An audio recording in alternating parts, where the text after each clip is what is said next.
গল্প তোমাকে চাই, সিজন 3, লেখায় আরবি। চাচির অবস্থার কথা ভেবে আমি এটা বুঝে গিয়েছিলাম আপাতত রেহানের সাথে আমার থাকাটা ঠিক হবে না। ফাইনাল পরীক্ষা অবধি আমাদের আলাদা থাকতে হবে। তারপর চাকরি হয়ে গেলে কিছু একটা ভাবা যাবে। বিষয়টা প্রথমে উনি কিছুতেই মানতে পারেননি, পরে উনাকে বুঝি বললে তাতে উনি রাজি হন। যেহেতু উনার আব্বুর কোম্পানি ছিল, তাই চাকরি পাওয়াটা উনার জন্য কোন ব্যাপারই ছিল না। আমার ফ্যামিলি আমাদের সম্পর্কে সবটা জানতো, কিন্তু রেহানের ফ্যামিলি ভেবেছিল আমার আর রেহানের মধ্যে সবকিছু শেষ হয়ে গেছে। আম্মুর কাছে গেলে আম্মু কিছুতেই তাদের ঘরে আমাকে থাকতে দিবে না বলে। পরে রেহান উনার বউয়ের আমার সমস্ত খরচ উনি নিজে বহন করবেন বললে আব্বু আর অমত করেন না। তাদের মধ্যে তো থাকছি, কিন্তু নিজেকে আর আগের মতো এই বাড়িতে খুঁজে পাই না। আম্মু তো সারাক্ষণ রেহানের বউ করতে থাকেন।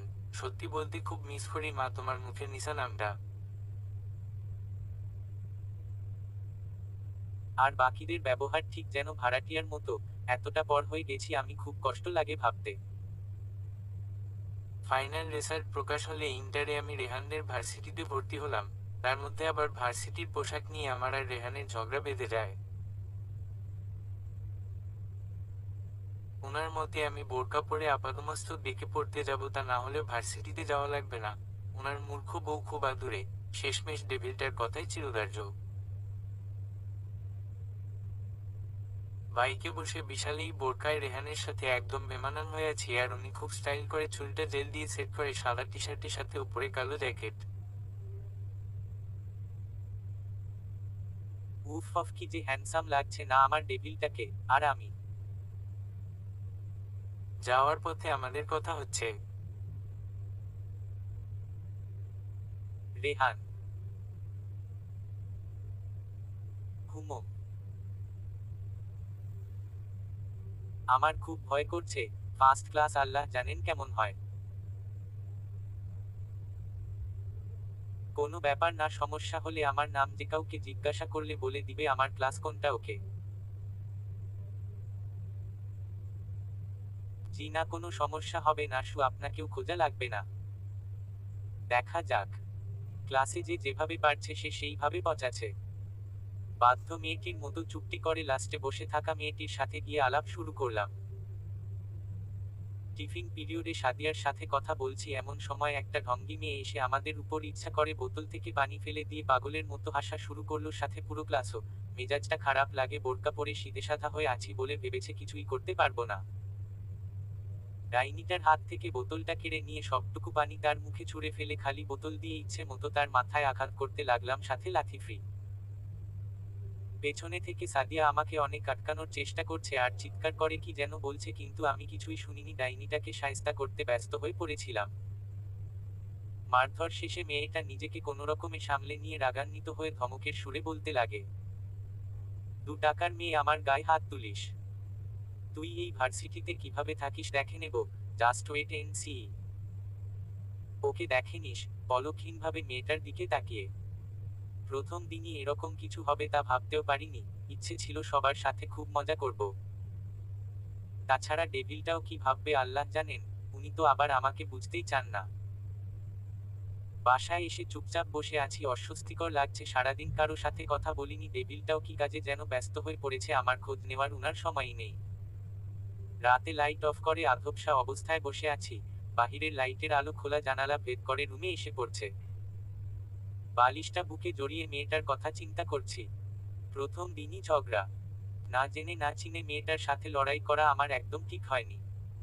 তাছাড়া কারো সাথে বিষয়টা সেইরও করতে পারছি না। চৌতি আপু যে আমার সাথে এক রুমে থাকতে নারাজ। একা হয়ে গেছি আমি, কেউ আমাকে বুঝতে চায় না। কথাগুলো ভাবছি এমন সময় রেহান বারে বারে ফোন দিচ্ছেন। সারাদিন চলে গেল, কোন খবর নাই, আর এখন আসছে। যেন ভালোবাসা বেয়ে বেয়ে পড়ছে উনার। যত সব। তাই ইচ্ছা করে কলগুলো ইগনোর করছি।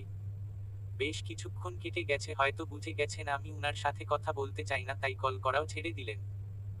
মন খারাপ হয়ে শরীরটা এলিয়ে চোখগুলো বন্ধ করে ঘুমুতে চেষ্টা করছি। হঠাৎ ধপাস করে কি যেন বিছানায় পড়লে আমি আঁতকে উঠে চিৎকার করে আম্মুকে ডাকবো, অমনি একটা লোক আমার শরীর উপর ওঠে, মুখ চেপে ধরে। আমি বাকরুদ্ধ হয়ে পড়ে থেকে এক দৃষ্টিতে উনার দিকে তাকিয়ে থাকলে রেহান বলতে শুরু করেন, চেঁচামেচি করিস না, আমি রেহান। আমি হতভম্ব হয়ে উনার চোখগুলোর দিকে তাকিয়ে মুখ থেকে উনার হাতটা সরিয়ে উনাকে ধাক্কা দিয়ে বিছানা থেকে লাফ দিয়ে উঠে রাগান্বিত হয়ে বলতে লাগলাম, আপনি কি ভূত নাকি জিন? এত রাতে আমার রুমে আসলেন কিভাবে? কিভাবে আবার জানালা দিয়ে? বিছানায় গুটিসুটি মেরে বসে মুচকি হেসে। মগের মুলুক নাকি? জানালা দিয়ে কিভাবে এলেন? গাছে চড়ে? অনেক কষ্ট হচ্ছিল জানিস। আমার জানাজানির দরকার নেই, আপনি এখান থেকে যান প্লিজ। এত কষ্ট করে আসছি আর এত তাড়াতাড়ি চলে যাব, আমার প্রতি কি তোর একটু মায়া হয় না? না হয় না, এবার জানতো, নয়তো আম্মুকে ডাক দিব। না যাব না, আমিও চাচিকে বলবো আপনার মেয়ে আমাকে রাতে ডেকেছে। হা হা হা, আর সবাই তা বিশ্বাস করবে তাই না? মানে যা ইচ্ছা তাই? হ্যাঁ, যা ইচ্ছা তাই করবো আমার বউয়ের সাথে। কথাটা বলে বিছানা থেকে নেমে আমার কাছে এসে ধীরে ধীরে কোমরে হাত দিয়ে আমাকে ওনার দিকে টেনে ধরে ওনার ঠোঁটগুলো আমার দিকে এগিয়ে দিলে আমি এক নাগাড়ে আম্মুকে ছুর ছুর বলে ডাকতে থাকি। আম্মু এসে জোরে জোরে দরজা ধাক্কাছে আর আমাকে ডাকছেন, এর মধ্যে আব্বু চলে আসছে। অন্যদিকে সবার জেগে যাওয়ার টের পেয়ে রেহান আমার মুখ চেপে ধরে চুপ করার জন্য অনুরোধ করতে থাকেন, কিন্তু আমাকে থামাইকে আমি ছুর ছুর বলে হেঁকেই যাচ্ছি। বেচারা ডেভিলের কোন পথ না পেয়ে আমাকে ছেড়ে দিয়ে জানালা দিয়ে পালাচ্ছেন আর আমার দিকে রাগান্বিতভাবে তাকিয়ে বলছেন, কি ডেঞ্জারাস মেয়ে রে, বরকে চোর বলে? তোকে আমি দেখে নেব নিশা।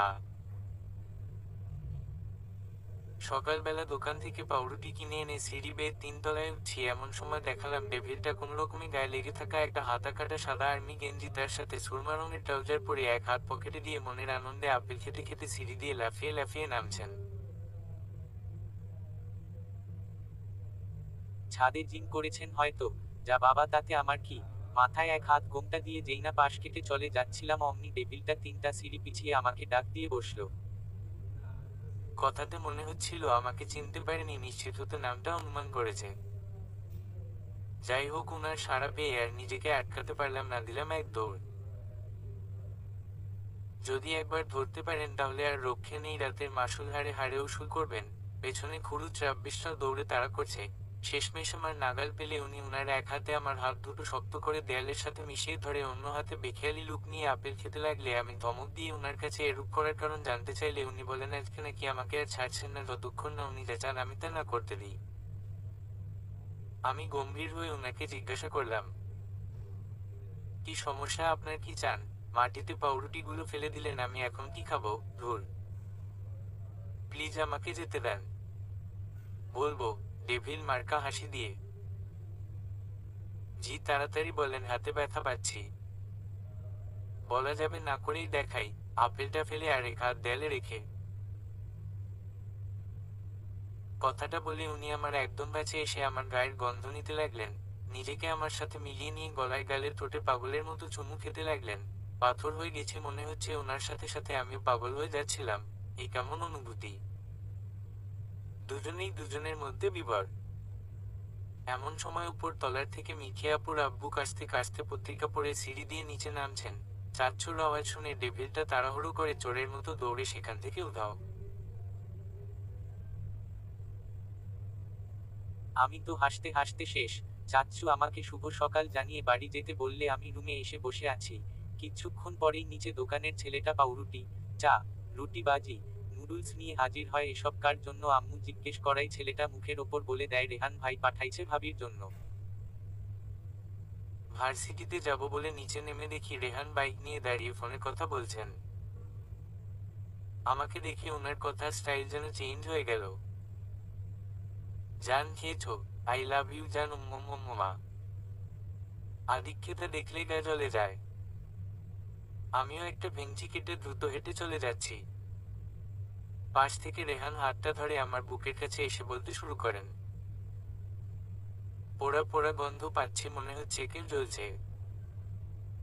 ইচ্ছার বিরক্তি নিয়ে একটা দীর্ঘশ্বাস ছেড়ে বলে উঠলাম, আপনার কি অন্য কোন কাজ নেই মেয়েদেরকে ডিস্টার্ব করা ছাড়া?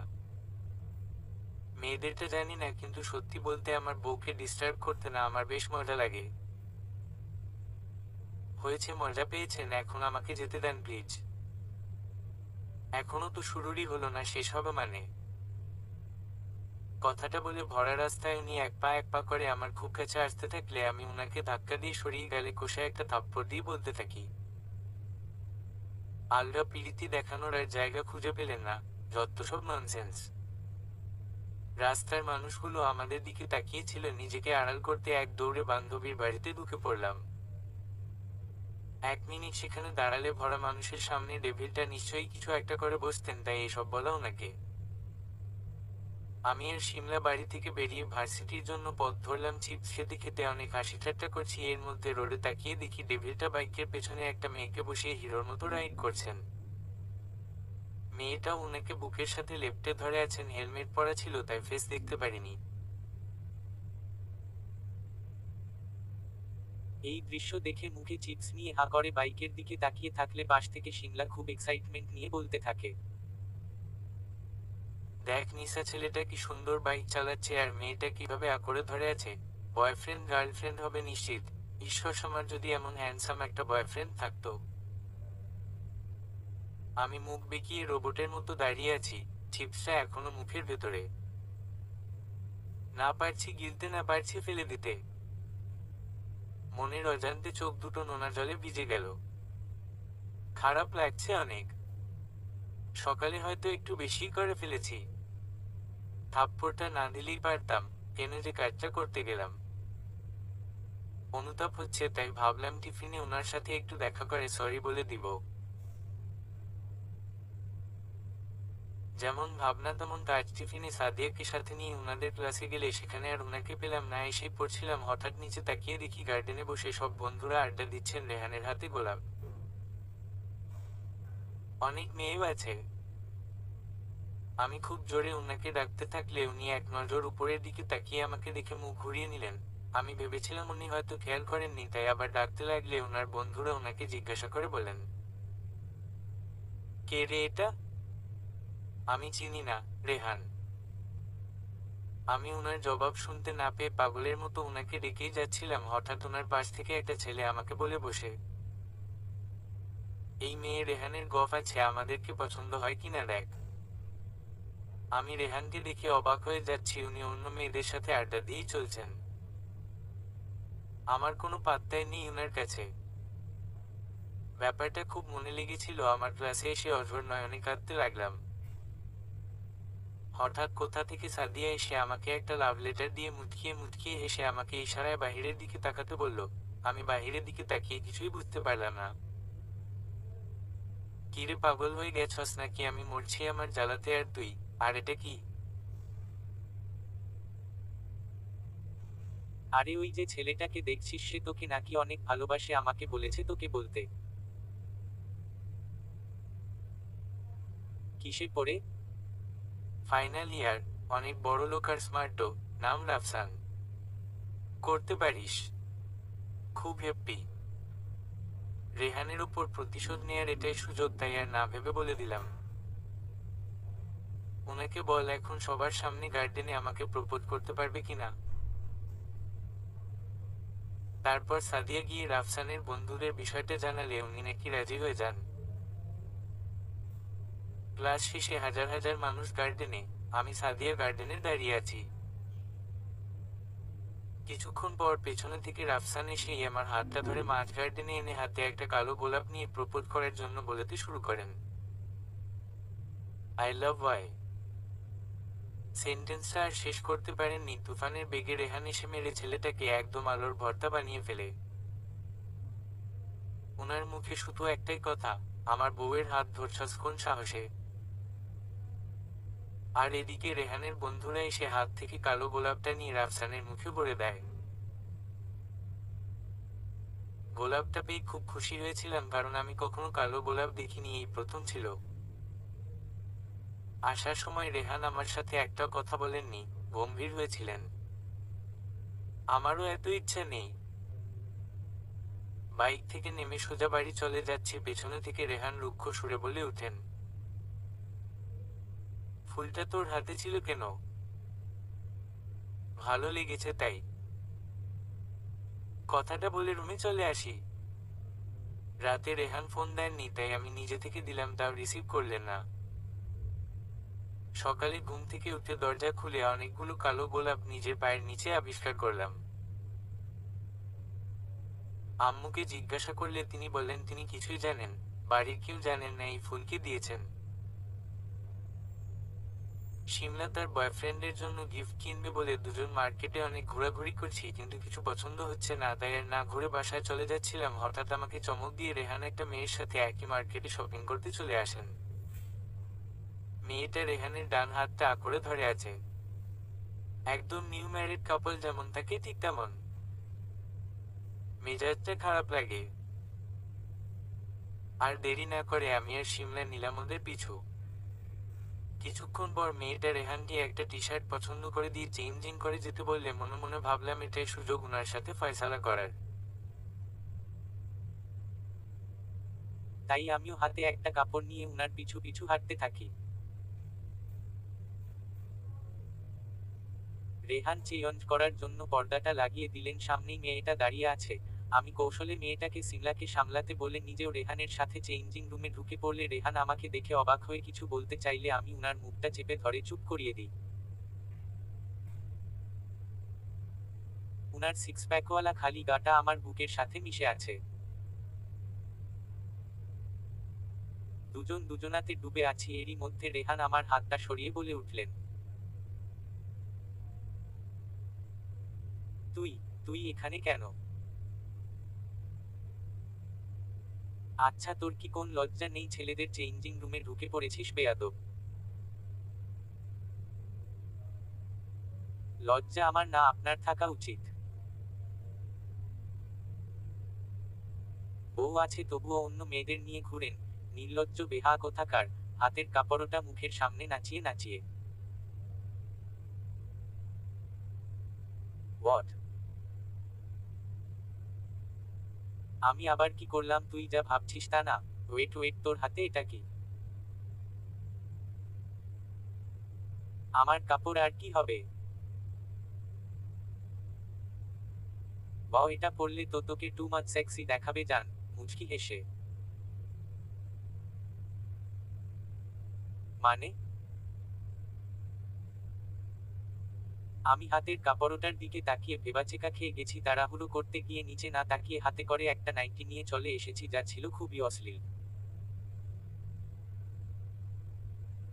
আমি আর কথা না বাড়িয়ে নাইটিটা মাটিতে আছড়ে ফেলে এক রাগী মুড নিয়ে ডাইরেক্ট মেয়েটার কাছে গিয়ে চিল্লিয়ে বলতে লাগলাম,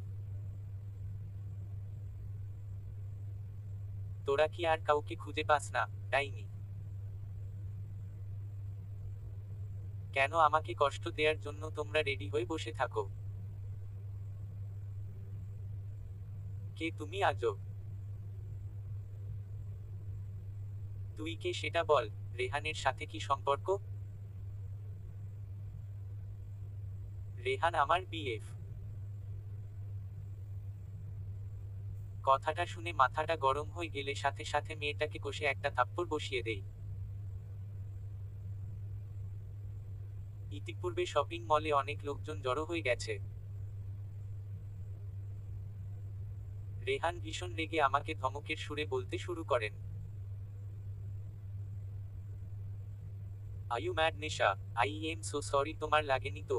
মেয়েটাকে সান্ত্বনা দিয়ে। মেয়েটা আপনাকে ওর বিএফ বলেছে রেহান? হ্যাঁ আমি ওর বিএফ, কিন্তু বয়ফ্রেন্ড না নিশা, তুই যা ভাবছিস সেরকম কিছুই না। আমি আর কিছু শুনতে চাই না, চল সাদিয়া। চোখের পানি ফেলে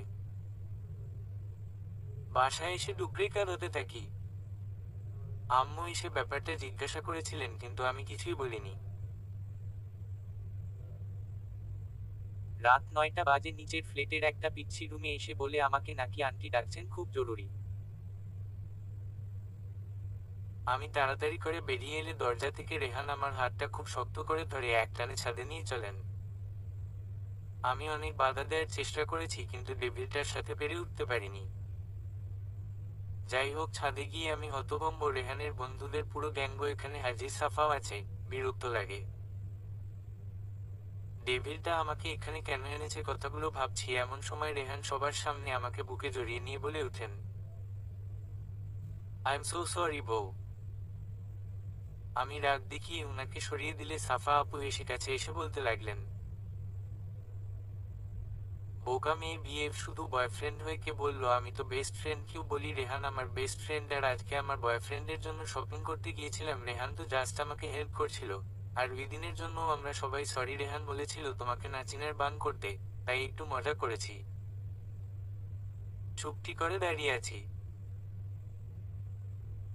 রেহান আমার কাছে ক্ষমা চেয়ে মন খারাপ করে আছেন আমি মাফ করছি না বলে। শেষমেশের রাগ না রেখে আমার জামাইটাকে ক্ষমা করে দিলাম। চলে আসার সময় রেহান আমার হাতে একটা গিফট বক্স দিলে আমি মুচকি হেসে উনাকে থ্যাঙ্কু জানালে উনি মৃদু হেসে একটা চোখ টিপ মারলেন। রুমে এসে গিফট ওপেন করে আমি মুগ্ধ হয়ে যাই। খুব সুন্দর একটা নীল শাড়ি। পরের দিন বিকেল বেলা আমি শাড়িটা পরে খুব সুন্দর করে সেজেগুজে রেহানের সাথে দেখা করতে যাই। রেহানের সাথে সাব্বির ভাইও ছিলেন, রেহানের বেস্ট বেস্ট বেস্ট ফ্রেন্ড, যে না থাকলে আমাদের বিয়েটা হতো না। রেহানের ছায়া বললেও চলে। তিনজন অনেক মজা করেছিলাম, একসাথে খাওয়া হাসি আড্ডা। রেহানের কল এলে রেহান একটা কাজে চলে যায়, সাব্বির ভাইও চলে যেত, কিন্তু আমার বাড়ি ফিরতে অসুবিধা হবে বলে রেহান উনাকে আমাকে বাড়ি দিয়ে যেতে বলেন।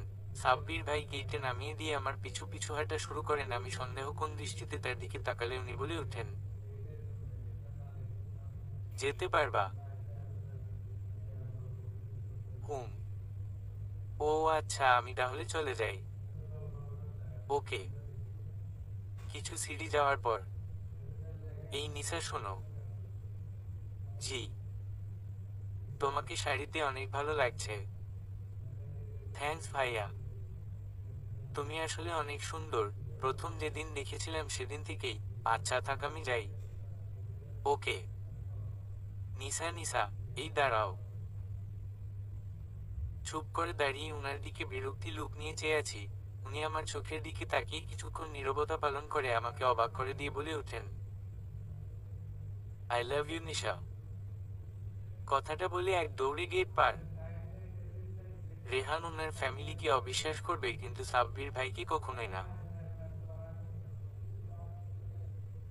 আগামীকাল রেহানদের বাড়িতে অনেক মেহমান আসবে, তাই রাতেই রেহান রিকোয়েস্ট করে বলে যায় আমি যেন চাচিকে একটু সাহায্য করি। এতে করে নাকি চাচির মনে জায়গা করে নিতে পারবো। কিন্তু আমার কাছে সবকিছু বৃথা মনে হচ্ছে। চাচি আমাকে দু চোখে সহ্য করতে পারেন না। পরের দিন সকালেই রেহানদের বাড়িতে চলে গেলাম। আমাকে দেখে চাচির লুক পুরো চেঞ্জ হয়ে গেছে। যাই হোক, আমি আর সাইমা খালা, কাজের লোক, মিলে সবটা বাড়ি পরিষ্কার করছি। চাচির আগে পিছে থাকছি, কিছু লাগবে কিনা জিজ্ঞাসা করছি। দিন শেষে কাজ করেই চলছি, মেহমানের সমাবেশে নিজেকে বিলিয়ে দিয়েছি। খুব দুর্বল লাগছে। সারাদিন তেমন কিছু খাওয়া হয়নি। রেহান কিছুক্ষণ পর পর আমার খোঁজ নিচ্ছেন আর কাজ করতে বারণ করে আজকে ওনার সাথে ডিনার করার জন্য অনুরোধ করছেন, কিন্তু চাচির খুশির জন্য আমি আন্তরিকভাবে কাজটা শেষ করতে চাচ্ছি। রেহানের রুমে এসে রেহানের ছবিটার দিকে তাকিয়ে মুচকি হেসে মনের অজান্তে গানে সুর ধরি। আমার হৃদয়ে একটা আয়না। সেই আয়নায় তোমার মুক্তি ছাড়া কিছুই দেখা যায় না। লাভ ইউ পাখিটা। পেছনে থেকে কে যেন আমার চোখগুলো আঁকড়ে ধরে। রেহান ভেবে পিছনে ফিরেই উনাকে জড়িয়ে ধরি। তারপর একটা কণ্ঠ, তাহলে কি তুমি আমাকে অ্যাকসেপ্ট করেছো নিসা? আমি অবাক হয়ে তার দিকে তাকিয়ে থাকি। সাব্বির ভাই। আমার চুলগুলোতে বেনুনি কাটতে কাটতে, খুব সুন্দর তুমি। আমি আর নিজেকে কন্ট্রোল করতে পারলাম না, একটা থাপ্পড় মেরে সেখান থেকে চলে এলাম। লজ্জা নেই কিভাবে ভাবলেন উনি? ভাবতে পারি না মানুষের রুচি কেমন ভিন্ন হয়। সন্ধ্যায় মানুষের কোলাহলে পরিবেশ। একদমই কাজ করে যাচ্ছি। চাচি তার ফ্রেন্ডের সাথে কথা বলছিলেন, ঈশায় আমাকে জুস সার্ভ করতে বললে আমি জুসের ট্রেটা হাতে নিয়ে ওনাদের দিকে যাচ্ছি। এমন সময় কয়েকটা বাচ্চার ধাক্কায় ট্রে থাকা সব জুসের গ্লাস গিয়ে পড়ে চাচির ফ্রেন্ডের উপর। সাথে সাথে চাচি রেগে এসে আমাকে কষে একটা থাপ্পড় মারে। সবাই তো মেরে গিয়ে আমার দিকে কেমন করে যেন তাকিয়ে থাকে। আমি থাপ্পড় দেয়া গালটা ধরে চোখের পানি ফেলছি, আর এদিকে আন্টি বলছেন, কি রে মিথিলা, কেমন কাজের মেয়ে রেখেছিস, একেবারে আধমরা। আমার ড্রেসটা নষ্ট করে দিল স্টুপিড। কি রে এখনো দাঁড়িয়ে আছিস, আমার নাক তো কেটেই দিয়েছিস, প্লিজ বিদায় হও এখান থেকে। আক্কেল জ্ঞান কিচ্ছু নেই মেয়েটার।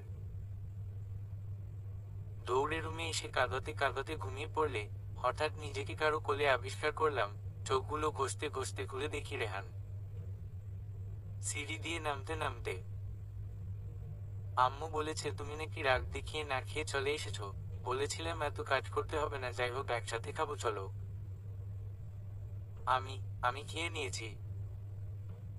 তাতে কি বরের সাথে আবার খাবা?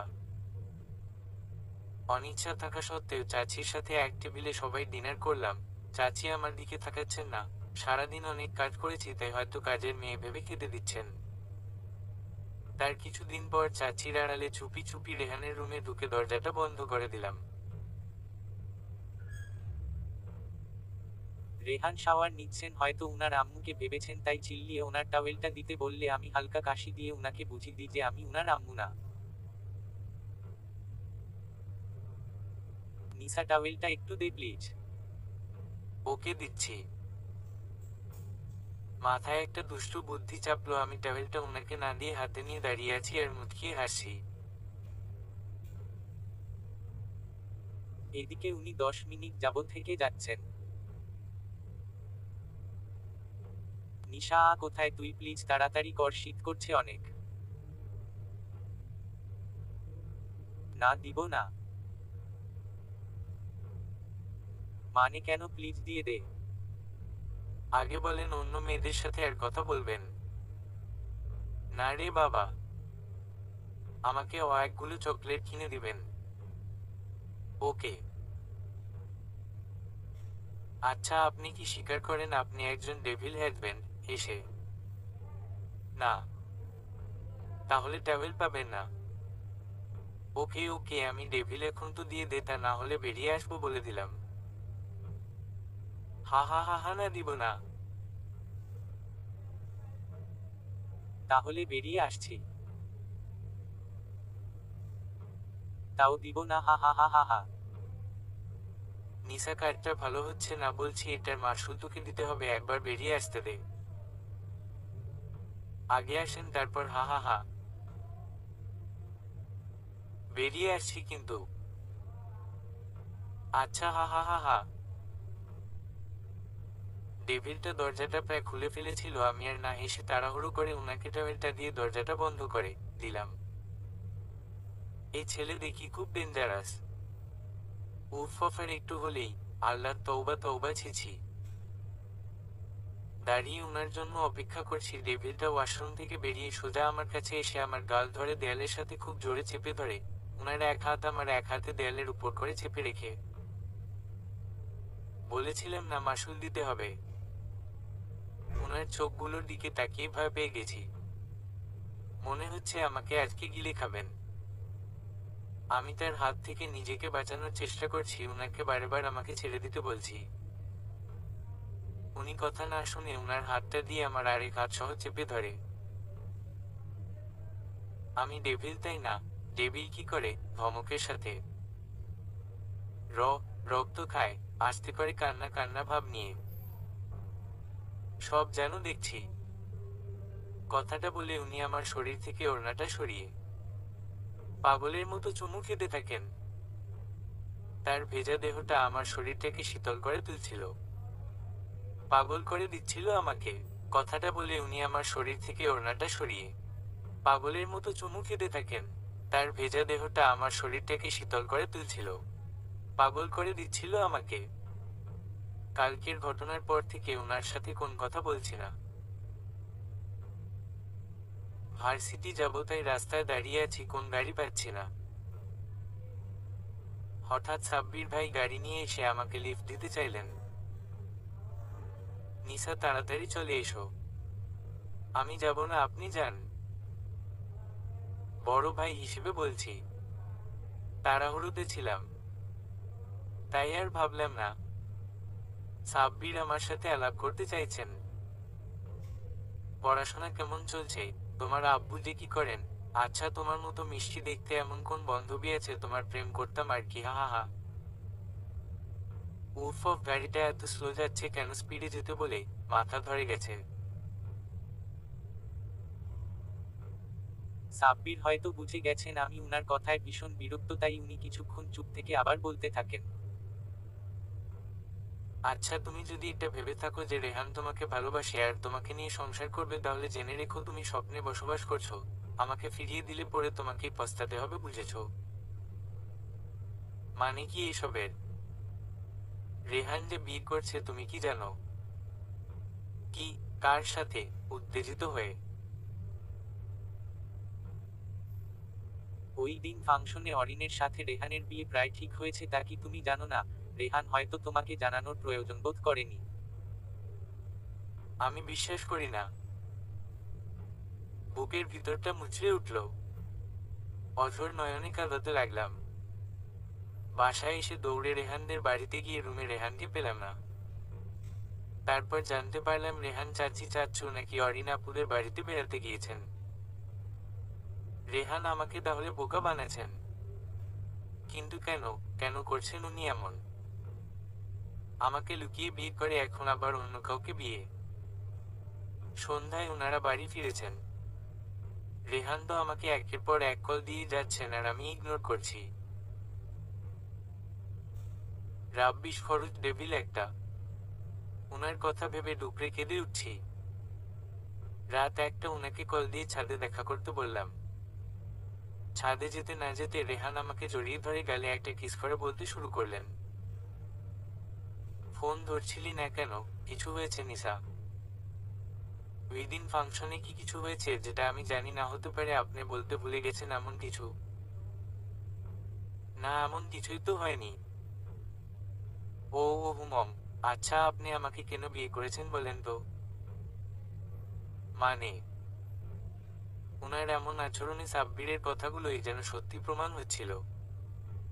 নিজেকে আর সামলাতে পারলাম না, ওনার কাছে গিয়ে চিৎকার করে রাগী কণ্ঠে বলতে শুরু করলাম।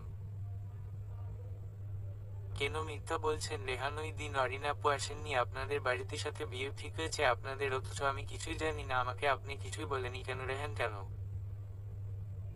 তোকে কে বলছে বিয়ে ঠিক হয়ে গেছে? আমাকে যেই বলুক না কেন, এটা তো সত্য, তাই না? এসব কিছুই হয়নি। হ্যাঁ, আম্মু বলেছিল, কিন্তু আমি মানা করে দিই। মিথ্যা। আসলে আপনিও রাজি, আপনিও অরিন আপুকে মনে প্রাণে বিয়ে করতে চান, তা না হলে বিষয়টা গোপন করতেন না। নিসা তোকে টেনশনে রাখতে চাইনি, তাই বলিনি। আমি করুণ দৃষ্টিতে তাকিয়ে ওনার গাল দুটো আঁকড়ে ধরে কাঁদো কাঁদো কণ্ঠে বলতে লাগলাম। সত্যি কি আপনাদের মধ্যে কিছু নেই? কি থাকবে? সন্দেহ কোন দৃষ্টিতে তাকিয়ে। শারীরিক ভাব। কথাটা শেষ করতে পারিনি, রেহান কষে আমাকে থাপ্পড় দিয়ে ভীষণ রেগে সেখান থেকে চলে যেতে বললেন। আমার মুখও নাকি আর দেখতে চান না। খুব কষ্ট পাচ্ছিলাম। পরের দিন বিকেল বেলা বাসায় কেউ নেই। রুমে একা একা বসে বোর হচ্ছি, এমন সময় 10-12 জন পিছিয়ে এসে কলিং বেল চাপতে লাগলো। আমি দরজা খুলতেই ওরা হাতে সেট ইমোজি নিয়ে সমস্বরে বলে উঠল, সরি। আমি তো অবাক। এত কিউট পিচ্চিগুলো। তারপর ওরা একজন একজন করে এসে আমার হাতে এক এক করে কিটক্যাট চকলেট দিয়ে গেল। আমি কি বলবো কিছুই বুঝতে পারছি না। কিছুক্ষণ পর সব পিচ্ছিদের মধ্যে এসে অ্যাড হলো একটা বুইড়া। হাতে একটা ফুলের খুনসাতে কার্ড। ইশারায় কানে ধরে সরি বলছেন, যা দেখে বাচ্চারা নিজেদের মধ্যে খিলখিলিয়ে হাসা শুরু করেছেন, তা দেখে আমারও হাসি পাচ্ছিল, কিন্তু চেপে গেলাম। ওনাকে বুঝতে দেয়া যাবে না। রেগে একটা ভেঙচি কেটে দরজাটা যেই না বন্ধ করতে যাচ্ছি, অমনি ডেভিলটা আমাকে বাধা দিচ্ছে। আমি খুব জোর দিয়ে চেপে ধরে রেখেছি, কিন্তু ডেভিলটার সাথে পারছি না। দরজাটা খুলে ডেভিলটা আমাকে এক ধাক্কায় বিছানায় ফেলে দিয়ে নিজে আমার উপর চড়ে উঠে খুব জোরে চেপে ধরে ঠোঁটে চুমু খেতে থাকেন। আমি নড়াচড়া করতে পারছি না। উফ অফ ছাড়েন, আমি আপনার কোনো কথা শুনতে চাই না, প্লিজ বেরিয়ে যান। উনি কোন কথাই শুনছেন না, তাই চুল থেকে একটা আলপিন খুলে দিলাম ওনার কাঁধে ঢুকিয়ে।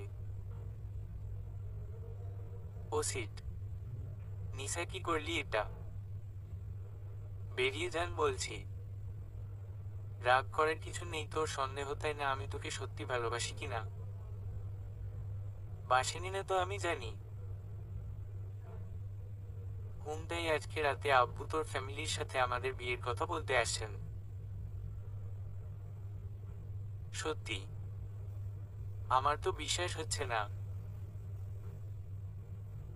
হবে হবে madam, just wait and watch. কিন্তু চাচি, উনিও আপনাকে বরণ করতে রাজি বুঝেছেন। অবাক। উনি যে এতটা সিরিয়াস হয়ে কথাটা বলেছিলেন তা কল্পনাও করতে পারিনি। সত্যি সত্যি আমাদের বিয়েটা অনেক ধুমধামের সাথে সম্পন্ন হচ্ছে। আমার তো খুশির সীমা নেই। ওনার সাথে আর লুকিয়ে লুকিয়ে দেখা করতে হবে না, আমরা একসাথে থাকবো। কিন্তু চাচির মুখটার দিকে তাকানো যাচ্ছে না, এতটা গুমড়ে আছেন। আমাকে উনি কোনোদিন মেনে নিবেন না হয়তো।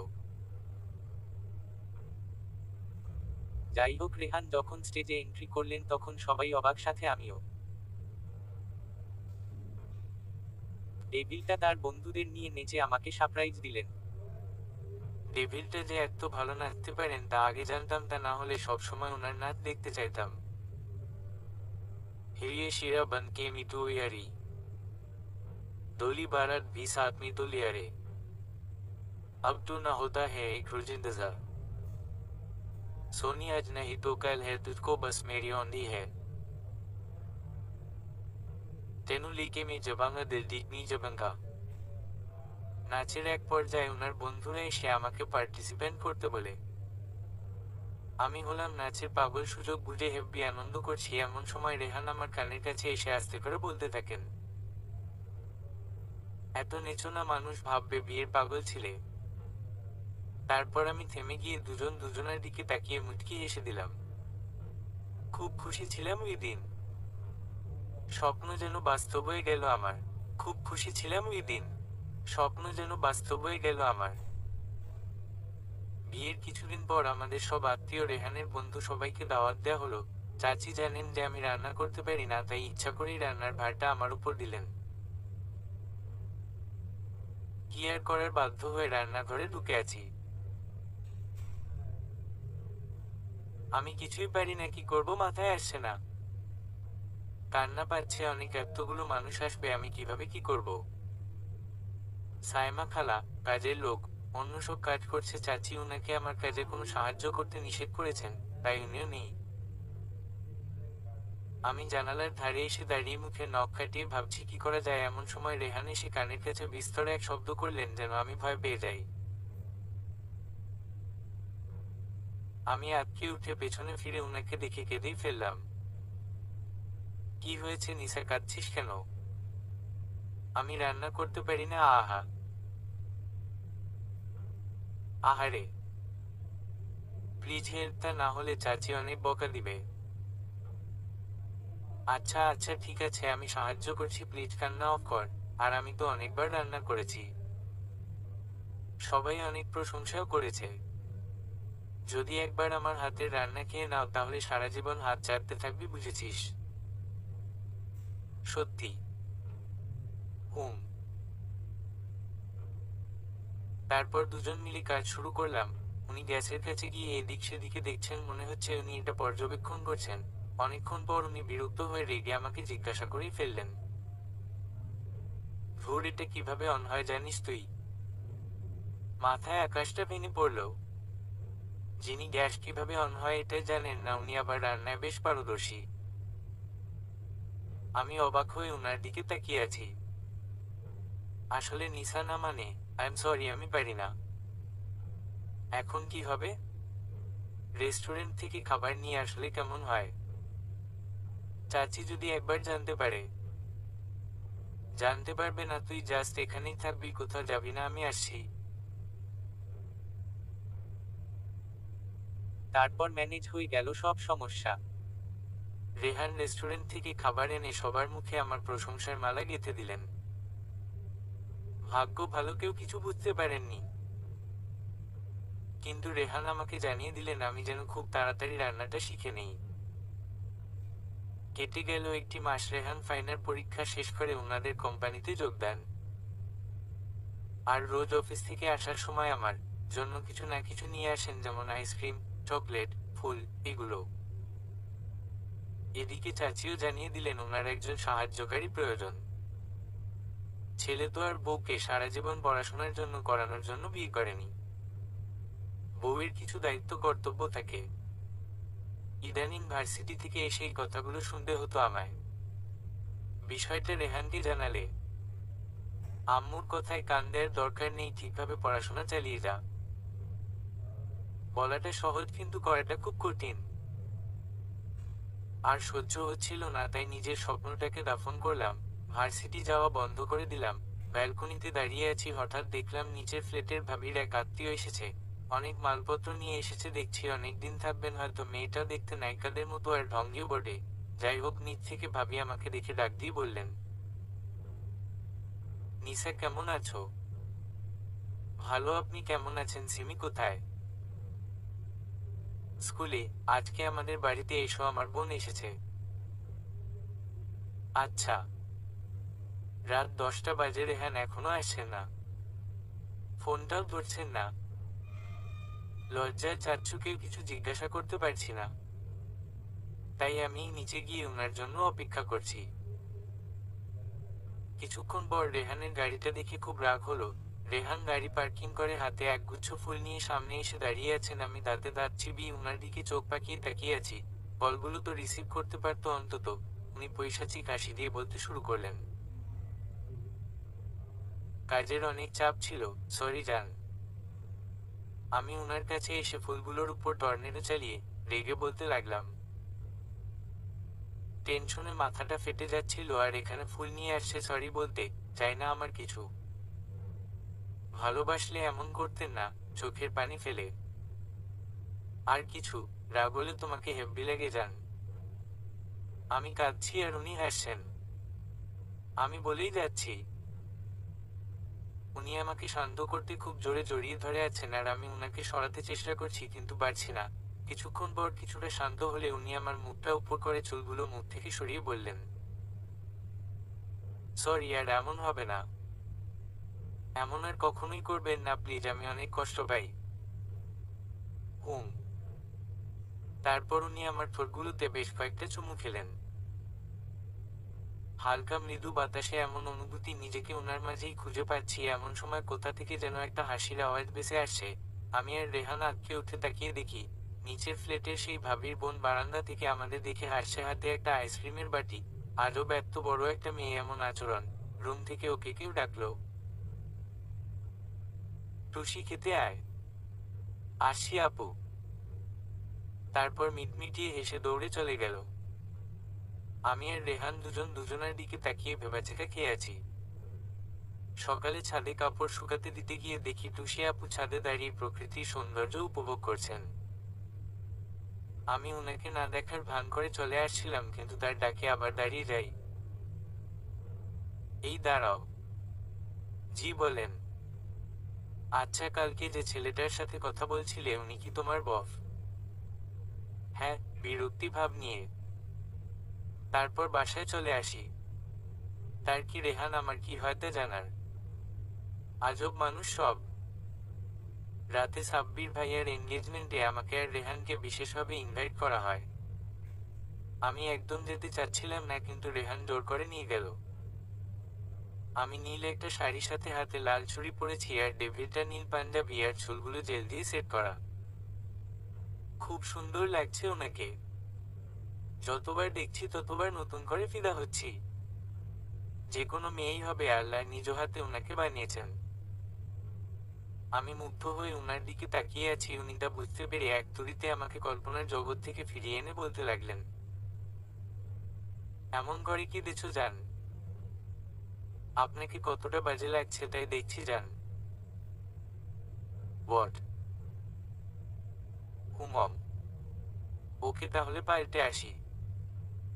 আরে না না, এটাই ঠিক আছে। না মানে দেরি হয়ে যাবে তো। লুকিয়ে মুটকি হেসে সাব্বিরের বাড়ি গিয়ে কনের সাথে বসে আছি, মানুষের হইচই। ডেভিলটা নিমিষে কোথায় যেন চলে গেল। আমার সাথে তো কোনো কথাই বলছেন না। সাব্বির কিন্তু আমাকে ঠিকই নজরে নজরে রাখছেন, সুযোগ পেলে ইয়ার চোখে আমার দিকে তাকাচ্ছেন। উফ, অসহ্য লাগছে। এক পর্যায়ে সবাই মিলে ডিনার শেষে করে এঙ্গেজিংটা সেরে ফেললো। তারপর ডেভিলটা বাড়ি ফেরার জন্য তাড়া শুরু করলে আন্টি আমাকে কিছুতেই ছাড়ছেন না। তাই উনাকে আমার জন্য নিচে একটু অপেক্ষা করতে বললাম। আসলে আমারও ভালো লাগছিল না, কিন্তু মুরব্বি মানুষ কি আর করার। গল্প শেষে চলেই আসছিলাম, হঠাৎ একটা বৃদ্ধ এসে আমাকে বলল রেহান নাকি আমার জন্য ছাদে অপেক্ষা করছেন। আমি এখানের ছাদ চিনি না, তাই উনি আমাকে নিয়ে গেলেন। ছাদে গিয়ে দেখি একটা লোক পেছনে ফিরে আছেন। কোনো অ্যাঙ্গেলে রেহানের মতো লাগছে না, তবুও নিশ্চিত হতে হবে। তাই আমি কাছে গিয়ে বলে উঠলাম, কে? হাসতে হাসতে সাব্বির ভাই পাশ ফিরলেন। নিসা, তোমাকে খুব হট লাগছে নীল শাড়িতে। আপনার কি লজ্জা নেই? রেহান কোথায়? রেহান এখানে নেই, তুমি আমাকে না বলে চলে যাচ্ছিলে তাই ডেকে আনলাম। ছি, আপনি এতটা নীচ। রেহানকে বললে সে আপনাকে আলোর ভর্তা বানিয়ে ফেলবে। কথাটা বলে দৌড়ে চলে এসে দেখি রেহান গাড়ির কাছে আমার জন্য অপেক্ষা করছে। আমি উনার কাছে এসে বলে উঠলাম, তাড়াতাড়ি চলেন। নিসা হুম, থেমে গিয়ে, আজকে তোকে খুব হট লাগছে। আচ্ছা, এতক্ষণ কোথায় ছিলি বলতো?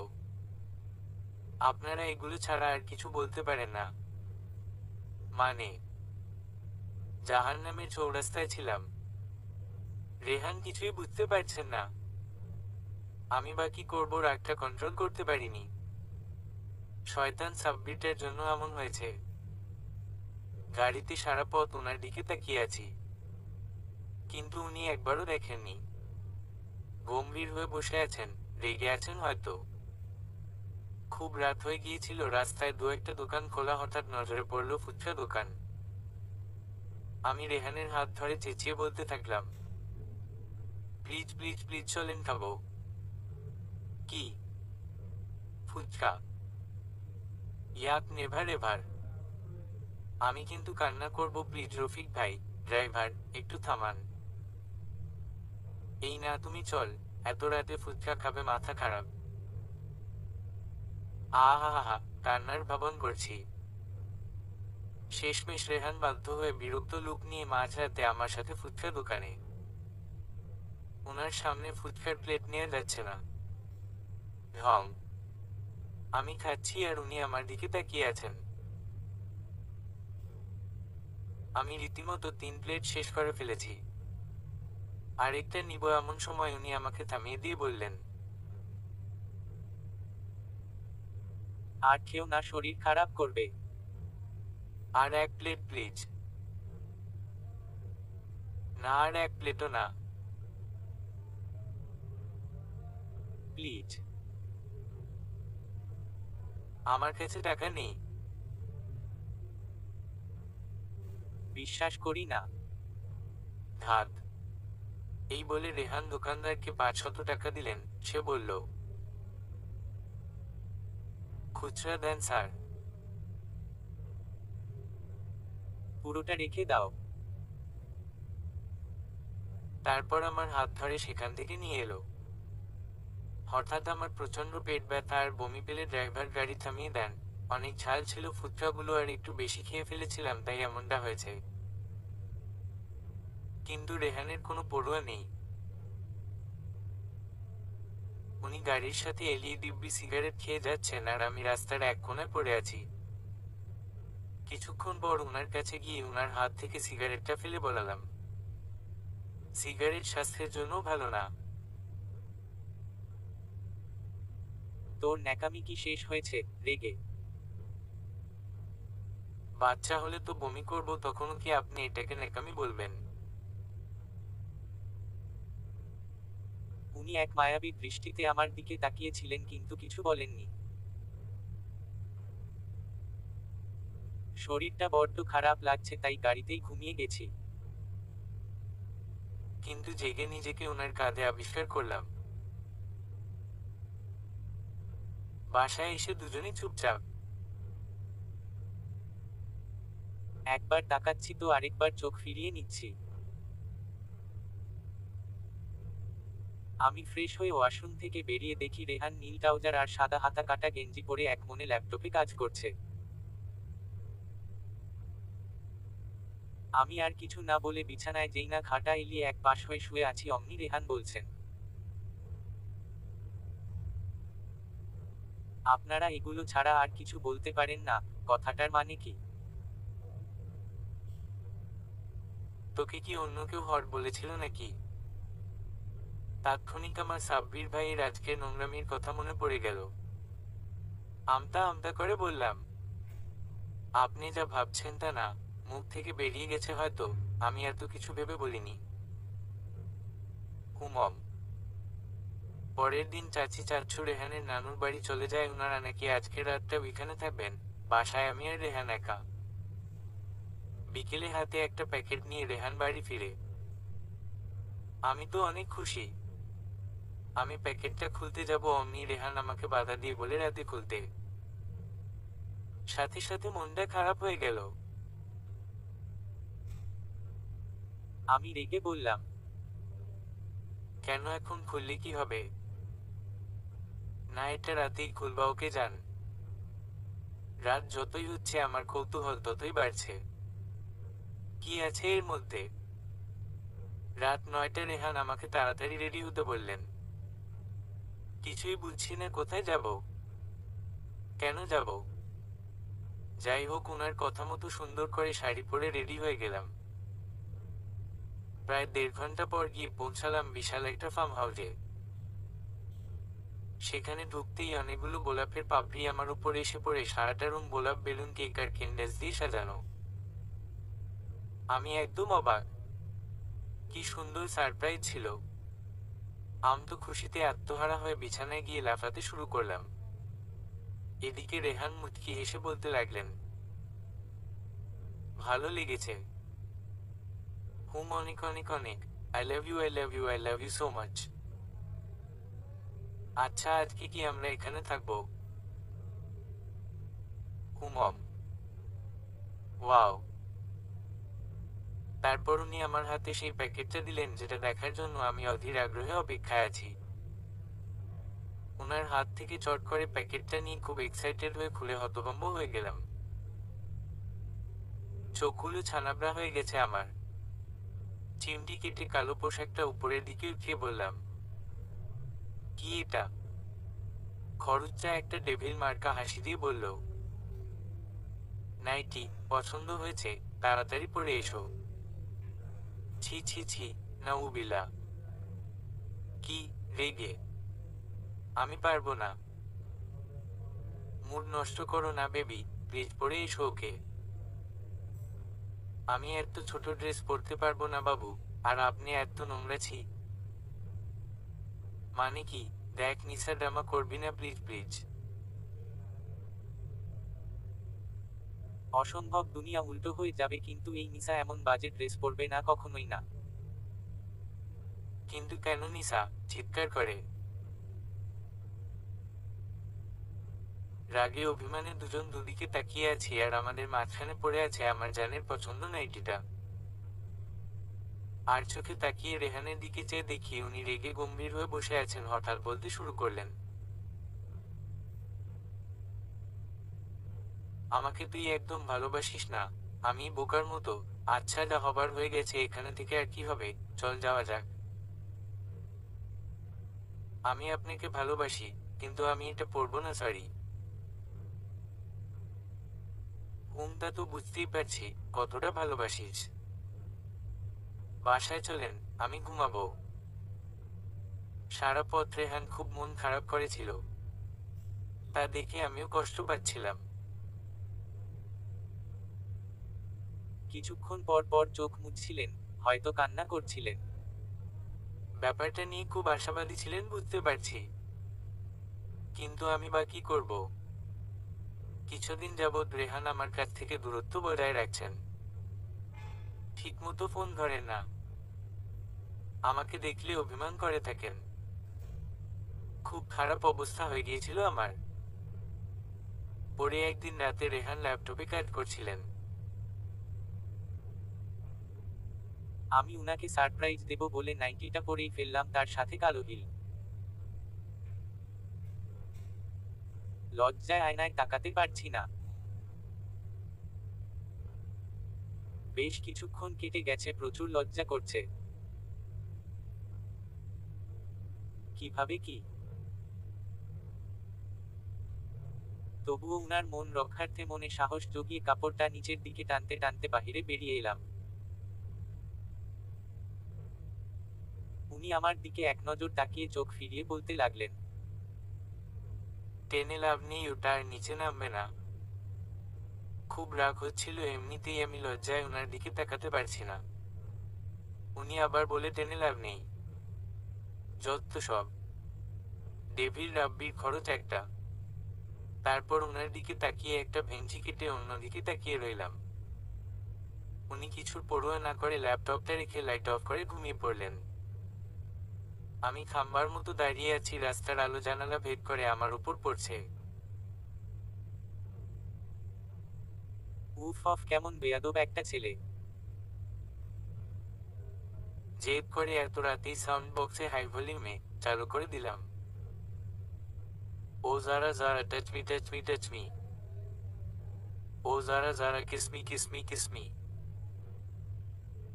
তারপর ঘুমন্ত রেহানের বিছার কাছে হাঁটু গেড়ে বসে ওনার ঠোঁটগুলোতে চুমু খেতে লাগলাম।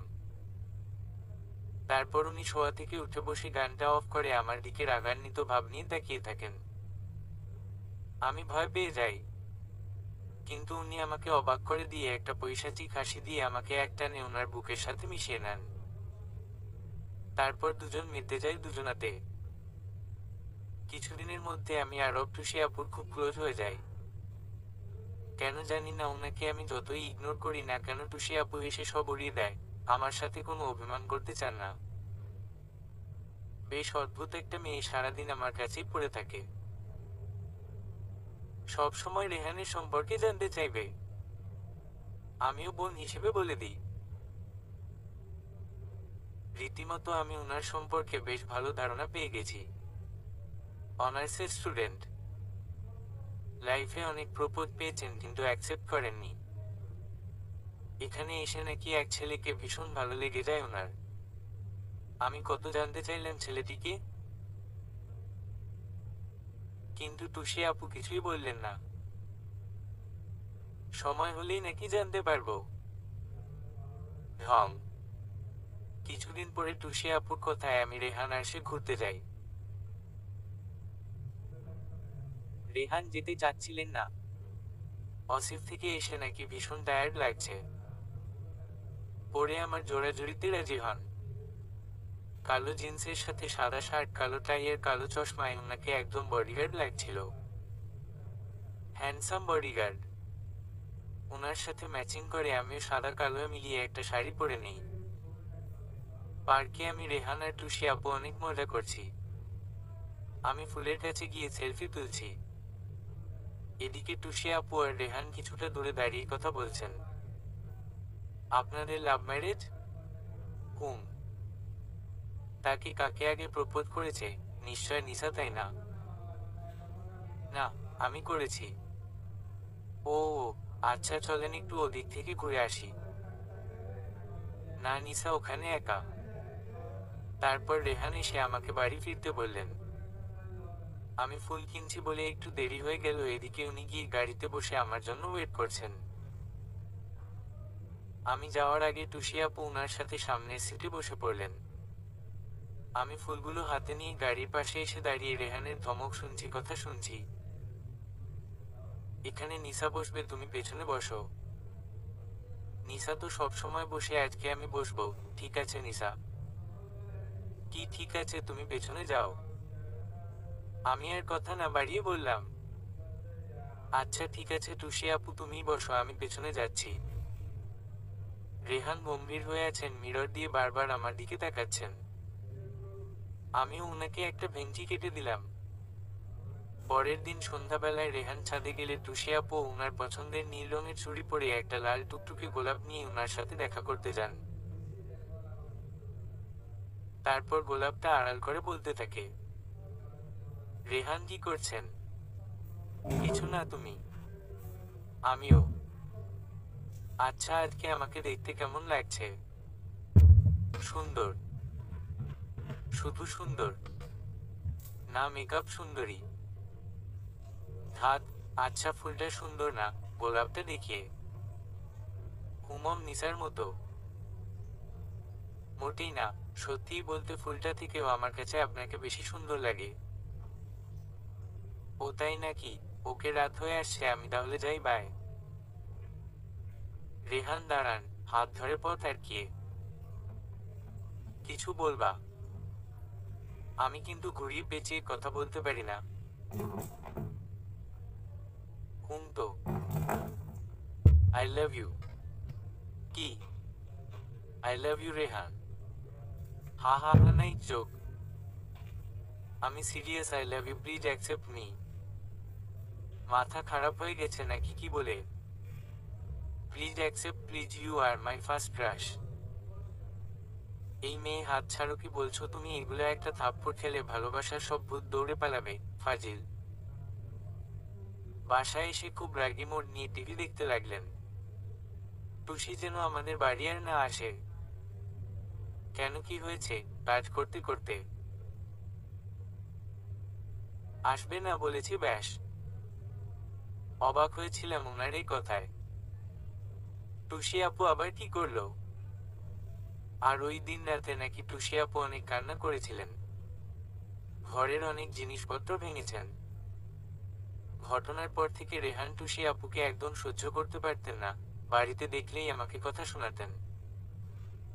কারণ জানতে চাইলে কিছুই বলতেন না। কিন্তু একটা মানুষ দরজায় এসে দাঁড়িয়ে থাকলে তাকে তো ঘরে আনতেই হয়। এটা যে কিভাবে ডেভিলটাকে বোঝাই। যাই হোক, ঘুমিয়ে আছি, রাত 2টা, হঠাৎ সাব্বিরের কল। নিসা প্লিজ, আগামীকাল দেখা কর, অনেক ইম্পর্টেন্ট কথা আছে। কিন্তু আপনার সাথে আমার কোনো কথা নেই, বাই। আমি মরে যাব নিসা। অনেক ইম্পর্টেন্ট কথা, জাস্ট কথা বলবো নিসা, প্লিজ দেখা কর। না, তোমার পায়ে পড়ছি, প্লিজ প্লিজ, জাস্ট একবার। আচ্ছা, দেখা যাক। পরের দিন এক রেস্টুরেন্টে সাব্বিরের সাথে দেখা করে আমি অবাক। আমাকে সারপ্রাইজ দিবেন বলে এই ড্রামাটা করলেন, একটু লজ্জা করলো না ওনার? কেমন আছো নিসা? আপনি এমন কেন করেন? এটাই আপনার ইম্পর্টেন্ট কথা। তোমাকে আমার অনেক ভালো লাগে। কয়েকদিন পর আপনার বিয়ে, আপনি কতটা বেয়াদব হলে এইসব করতে পারেন? হা হা হা হা, তোমার ভালো লেগেছে তাই আমি খুশি। কিছু বলবো এমন সময় রেহানের কল। হ্যালো, কোথায় তুমি? বাসায় কাজ করছি কেন? টুট টুট টুট। Hello hello. ফোনটা কেটে দিল। নিশ্চয়ই কিছু হয়েছে। তাড়াহুড়ো করে বাসায় এসে দেখি রেহান বাড়িতে। অফিস থেকে এত তাড়াতাড়ি চলে এসেছেন? আমতা আমতা করে বললাম, চলে এসেছেন। উনি আলতু পায়ে হেঁটে দরজাটা বন্ধ করে নীরব কণ্ঠে বললেন, ছেলেটা কে? বুকটা কেঁপে উঠল, প্রচুর ভয় করছে। চুপ হয়ে আছি। তারপর উনি ভীষণ রেগে চিৎকার করে বলতে লাগলেন, ছেলেটা কে নিসা? চোখের পানি টলমল করছে। সাব্বির ভাই। সাব্বির কি বলেছে তোকে? কেন দেখা করেছিস? আমি উনার সাথে দেখা করতে চাইনি। কেন দেখা করেছিস সেটা বল। প্রচন্ড রেগে। আমাকে উনি ভালোবাসেন একটাই বলছিলেন। দুশ্চরিত্রা বেঈমান কোথাকার, কতদিনের সম্পর্ক তোদের? আর কোথায় কোথায় গিয়েছিস ওর সাথে? বিশ্বাস করেন আমাদের কোনো সম্পর্ক নেই, আমি তো এমনই উনার একটা রেহান কষে আমাকে একটা থাপ্পড় মেরে ওনার জিন্সের বেলটা দিয়ে অনেক জোরে জোরে আমাকে আঘাত করতে লাগলো। কোনো সম্পর্ক না থাকলে আমার কাছে গোপন করেছিস কেন, আমাকে মিথ্যা বলেছিস কেন? আমি আসলে আমার কোনো দোষ নেই বিশ্বাস করেন। কান্না করতে করতে রেহান আমার উপর কোনো দয়া করলেন না যতক্ষণ না আমার দেহটা রক্তাক্ত হয়ে গেছে। বিছানায় উপাস হয়ে খুব কান্না করছি, পুরো শরীর খুব ব্যথায় করছে। দাগগুলো রক্ত জমাট বেঁধে কালো হয়ে আছে। রেহান ছাদে গিয়ে পূর্ণিমার আলোয় বসে আছেন। এমন সময় টুসি এসে ওনার পাশে বসে, ওয়াও, চাঁদটা কি সুন্দর তাই না? চুপ। আমি সরি রেহান, আসলে আমি অনেক বোকা। আপনি আমাকে সহ্য করতে পারেন না, তাছাড়া আপনি বিবাহিত এটাও আমি জানি, কিন্তু আমি সত্যিই আপনাকে অনেক ভালোবাসি। জানি না কেন সবকিছুর পরও আপনাকে আমার অনেক ভালো লাগে। আমি সরি। ডুকরে কেঁদে কথাটা বলে টুসি আপু চলে যাচ্ছিলেন। হঠাৎ রেহান ওনাকে থামিয়ে দিয়ে তার হাতটা ধরে একটানে বুকে জড়িয়ে বলে উঠলেন, আই লাভ ইউ টু। টুসি আপু কিছুই বিশ্বাস করতে পারছিলেন না, তাই বেচারি রেহানকে খুব শক্ত করে আঁকড়ে ধরে কেঁদে দিলেন। বাসায় এসে রেহান আমার সামনে একদম স্বাভাবিক হয়ে আছেন। ওনাকে দেখে ঘুমের ভান করে আছি। রেহান কাছে এসে আলতো করে চোখের পানি মুছে দিয়ে কপালে একটা ভালোবাসার পরশ এঁকে দিলেন। তারপর আমাকে জড়িয়ে ঘুমিয়ে পড়লেন। ডেভিল একটা। পরের দিন রেহান অফিসের নাম করে টুসি আপুকে ঘুরতে নিয়ে গেলেন দূরে অজানা এক শহরে। এটাই ওনাদের প্রথম ডেট ছিল। দুপুরে রেহান খেয়েছি কিনা জানার জন্য কল দিলাম, কিন্তু বারে বারে কল কেটে যাচ্ছে। টুসি আপু ইচ্ছে করে আমার কলগুলো কেটে দিচ্ছিলেন। এক সময় নিজেই বিরক্ত হয়ে রাগ করে ফোন অফ করে রাখলাম, কিন্তু দুশ্চিন্তা মনে লেগেই আছে। উনি খেয়েছেন তো? সারাদিন উনার সাথে আর কথা হয়নি। আজ আসুক, তারপর দেখাবো মজা। আমার কল কেটে দেয়া। অভিমান করে উনার জন্য বারান্দা দাঁড়িয়ে অপেক্ষা করছি। হঠাৎ রেহানের গাড়িটার দিকে নজর গেল। টুসি আপুর সাথে আছেন, দুজনেই সামনের সিটে বসে কথায় মগ্ন। শাড়িতে বেশ সুন্দরী লাগছে টুসি আপুকে, সত্যি বলতে নায়িকা নায়িকা লাগছে। কিন্তু কথা সেটা না, কথা হলো সে রেহানের সাথে কি করছে। উনি বাড়িতে ফিরলে কিছু জিজ্ঞাসা করতে যাব, অমনি উনি উল্টো আমার প্রতি ভীষণ রেগে বলতে লাগলেন, ফোনটাকে বন্ধ করে রাখার জন্য কিনে দিয়েছি, আমার চিন্তার কোনো মূল্য নেই তোর কাছে। আপনাকে দুপুরে কল করেছিলাম, কিন্তু আপনি কল কেটে দিয়েছেন, তাই ফোনটা বন্ধ করে দিয়েছি। ওয়েট ওয়েট, তুই দুপুরে কল করেছিলি? তারপর উনি ওনার ফোনটা বের করে ওনার সব কল লিস্ট দেখান, যা দেখে আমি ভেবাচেকা খেয়ে যাই। সারাদিনে আমার কাছ থেকে কোন কল উনি পাননি, উল্টো 20-15 বার উনি নিজেই আমাকে কল দিয়েছেন আর ফোন বন্ধ পেয়েছেন। কি বলবো বুঝতে পারছিলাম না। এই ভাবনায় টুসি আপুর বিষয়টা গিলে খেলাম। কিছুদিন পর ঈদ ছিল। সবাই মিলে চাঁদনি রাতে মেহেদি পড়ছে। খুব হ্যাপি ছিলাম। রিয়া আপু, মিকি আপু, তিশা আপু সবাই আমার রুমে এসে আনন্দ করছেন, আর টুসি আপু তো সারাদিন আমার পিছু পিছুই আছেন। মন হয় এটা যেন আমার না ওনার বাড়ি, আর রেহানের রুম যেন তার। মেহমান, তাই কিছু বলতে পারি না, সব কথা মনে মনে রাখি, আর সুযোগ পেলে নিজে নিজে বিড়বিড় করি। যাই হোক, সবাই মেহেদি পড়ছেন। টুসি আপু তো লুকিয়ে লুকিয়ে রীতিমতো টুসি প্লাস রেহান লিখে ফেলেছেন। আমাকে ছাড়া সবার মেহেদি পড়া শেষ, মেহেদিও শেষ। খুব ইচ্ছা ছিল আমারও, কিন্তু মেহেদি শেষ রাতও অনেক। এখন কোনো দোকান খোলা পাবো না। মনটা খুব খারাপ হয়ে গেল। রেহান সোফায় বসে ল্যাপটপে কাজ করছিলেন। হঠাৎ উনি ল্যাপটপ বন্ধ করে নিচে চলে যান, আর এদিকে আমরা সবাই আড্ডায় মেতে উঠি। ঘন্টা খানিক পর উনি আমাদের সামনে 1 ডজন মেহেদি এনে ঢেলে দেন, যা দেখে সবাই আমার দিকে তাকিয়ে হাসাহাসি শুরু করে। খুব লজ্জা লাগছিল আর সারপ্রাইজও হয়েছিলাম অনেক। ডেভিলটা আমাকে কত ভালোবাসে। রাতে শুয়ে আছি, কৌতূহলের বশে জানতে চাইলাম, এত রাতে কিভাবে কি করলেন? সেটা আপনি জানতে হবে না, আপনি খুশি হয়েছেন এটাই সব। আপনি আমাকে খুব ভালোবাসেন তাই না? হুমম অনেক। তারপর রেহানের ফোনে একটা কল এলে উনি জ্যাকেট পরে কোথায় যেন চলে যান। আমিও কথা বাড়াইনি। হয়তো বন্ধুদের সাথে দেখা করতে যাচ্ছেন। তাই নিশ্চিন্তে ঘুমিয়ে পড়লাম। এদিকে টুসি আপু রেহানের জন্য ছাদে অপেক্ষা করছে। রেগে মেগে একাকার হয়ে আছেন। রেহান যেতেই, বউয়ের সাথে পিরিতি শেষ হয়েছে তোমার, তুমি আমাকে একদম ভালোবাসো না বুঝেছি। নাক মুখ লাল করে ফুপিয়ে রেহান হাতগুলো পকেটে ঢুকিয়ে বলতে থাকলেন, এখন আমাকে কি করতে হবে?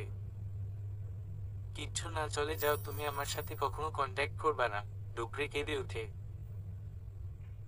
মাথা ঠান্ডা করু, অনেক রাত হয়েছে, বাসায় যাও, গুড নাইট। এই বলে রেহান চলেই আসছিলেন, কিন্তু পেছনে থেকে টুসি দৌড়ে এসে ওনাকে থামিয়ে জড়িয়ে ধরে কাঁদতে কাঁদতে বলে উঠলেন,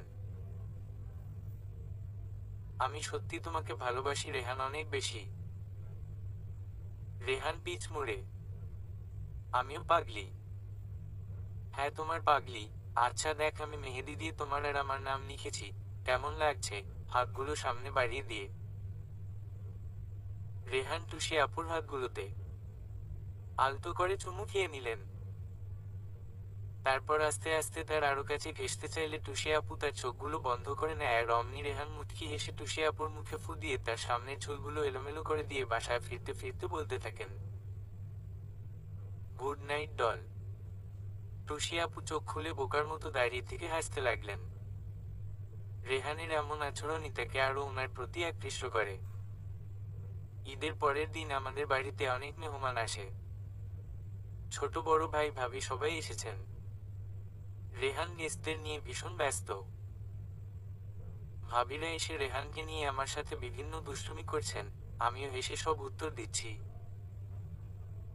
রেহান কখনো তোমার গায়ে হাত তুলেনি তাই না? আর আমার একটা বড় হাদারাম কিছু হলেই বকাঝকা শুরু করে। আমি মনে মনে ভাবলাম, আপনার বর তো জাস্ট কথা শোনায়, আর রেহান তো মেরে লাশ করে দেয় একদম।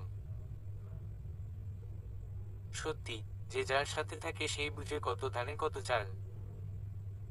হঠাৎ রেহানকে দেখলাম একটা বাচ্চাকে কোলে নিয়ে খুব আদর করছেন আর কি যেন বিড়বিড় করছেন। কাছে গিয়ে দাঁড়াতেই উনি বাচ্চাটাকে আদর করতে করতে বলে উঠলেন, গ্যাদা তোমার আম্মু চলে এসেছে। আমি মুচকি মুচকি হাসি। উনি আমার দিকে তাকিয়ে এক ধমক দিয়ে বলতে থাকলেন, এত হাসি কিসের? কবে যে আম্মু আব্বুকে নাতি নাতনির মুখ দেখাবো আল্লাহ জানেন। বাচ্চাটার সাথে খেলতে খেলতে, আমার এখনো বাচ্চা নেয়ার বয়স হয়নি, আমি নিজেই তো এক বাচ্চা, আমার এখন খেলার বয়স, বুঝেছেন? সেটাই তো বলছি, খুব মজা খেলা। খেলবা যান। না, আপনার সাথে কোনো খেলা খেলি নাই। মুখটা পেঁচার মতো করে এই বলে চলে এলাম। এদিকে রেহান হাসছেন, এই দেখে বাচ্চাটা খিলখিলিয়ে হাসছেন। কত কিউট লাগছে দুজনকে। ইদানিং রেহানের ব্যবহার কেমন যেন হয়ে গেছে, গম্ভীর হয়ে থাকে সব সময়, ভালো করে কথাও বলে না, খুব টার্ডনেস দেখায়। হঠাৎ একদিন বিকেলে ছাদে টুসি আপু রেহানের সাথে খুব ঝগড়া করছে। শান্ত করতে রেহান টুসিকে খুব শক্ত করে জড়িয়ে ধরে, যা মিঠি আপু দেখে ফেলেন। আমার কাছে এসেই আপু অস্বস্তি অনুভব করতে থাকেন। আমি তাকে এমন করার কারণ জানতে চাইলে মিঠি আপু জানান, টুসি বাজে একটা মেয়ে, তুই ওকে এত আশকারা দিচ্ছিস কেন? আমি এটাই বুঝতে পারছি না নিসা। কিন্তু কি হয়েছে আপু, সেটা তো বল প্লিজ। দেখ নিসা, তুই আমার বোন তাই বলছি। হ্যাঁ বল আপু। আমি ছাদে একটু আগে রেহান ভাইকে আর টুসিকে জড়িয়ে থাকতে দেখেছি। হা হা হা, রেহানের প্লেন, তাই না? আমাকে বোকা বানাবেন। পাগল নাকি তুই? যত সব। আমার সাথে আয়, তাহলে সব বুঝতে পারবি। সেখানে গিয়ে আমরা অবাক। কিছুই নেই, চারপাশটা ভালো করে দেখলাম কিন্তু না, কাউকে দেখতে পেলাম না। বেখেয়ালি হয়ে মিঠি আপুকে বললাম, আপু হয়তো অন্য কেউ ছিল। আমি দেখেছি ওদের। আমার কথা বিশ্বাস না করলে পরে তুই পস্তাবি বলে দিলাম। টেনশনে পড়ে গেলাম। কি বলেন উনি? রেহান অন্য মেয়েকে জড়িয়ে ধরেছে? না, এটা হতেই পারে না। রেহান আমাকে ভালোবাসে। বুঝছি মিঠি আপু আমাকে দেখলে জ্বলে, তাই এমটা করছেন। রাতে রেহান ল্যাপটপে কাজ করতে থাকলে আমি রাগ দেখিয়ে ঠাস করে ওনার ল্যাপটপটা অফ করে দিলে উনি অবুঝের মতো আমার দিকে তাকিয়ে থাকেন। কি সমস্যা? আপনার কি সমস্যা? অন্য মেয়েদের জড়িয়ে ধরেন, লজ্জা করে না? তোর কাছে এসব ফালতু নিউজকে সাপ্লাই করে বলতো কাজ করছি নিসা, প্লিজ ডিস্টার্ব করিস না প্লিজ। আমি নাক মুখ লাল করে জেদ দেখিয়ে বারান্দায় চলে এলাম। অন্য মেয়েদের টাচ করে আবার আমার সাথে জেদ দেখায়। যদি মিঠি আপু সত্যি বলে তাহলে কি হবে? আমি তো একদম একা হয়ে যাব। কথাগুলো ভেবে ভীষণ কান্না পাচ্ছিল। হঠাৎ রেহান পেছনে থেকে আমাকে জড়িয়ে ধরে ওনার মুখটা আমার কাঁধে রেখে বলতে লাগলেন, আমি তোকে ভালোবাসি নিসা। আচ্ছা, তোর কাছে প্রুফ আছে আমি কাউকে জড়িয়ে ধরেছি, কিস করেছি? কিসের কথা বলিনি, জড়িয়ে ধরেছেন বলেছি। যাই হোক, আছে তোর কাছে কোনো প্রুফ? না, নেই। কিন্তু পরের কথায় কান দিতে হয় না লক্ষ্মীটি। তারপর আমার সামনে এসে চোখের পানি মুছে গেলে আলতো করে তার ঠোঁটের স্পর্শ এঁকে দিলেন। কিছুদিন যাবৎ শরীরটা খুব খারাপ লাগে। বমি বমি পায়, মাথা ব্যথা করে, কাজ করতে ভালো লাগে না, শুধু ঘুম পায়। আমি হয়তো বা অনেক দুর্বল হয়ে পড়েছি, তাই এমনটা হচ্ছে। রেহান কি এ বিষয়ে কিছুই জানায়নি, অযথা চিন্তা করবেন। সকালে ছাদে কাপড় দিতে গেলে সেখানে নিচের ফ্ল্যাটের এক ভাবির সাথে দেখা হয়ে যায়।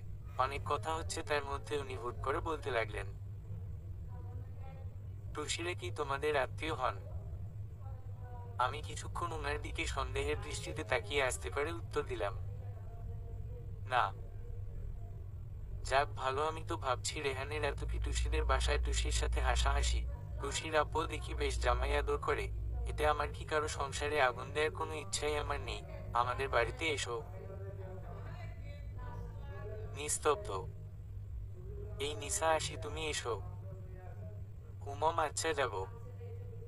বাসায় এসে রেগে বালতিটা ফ্লোরে ছুঁড়ে ভেঙে ফেললাম। সবাই এমনকি দেখছে ওনাদের মধ্যে, যা আমি দেখতে পারছি না। খুব কান্না পাচ্ছে। কি হচ্ছে এসব আমার সাথে?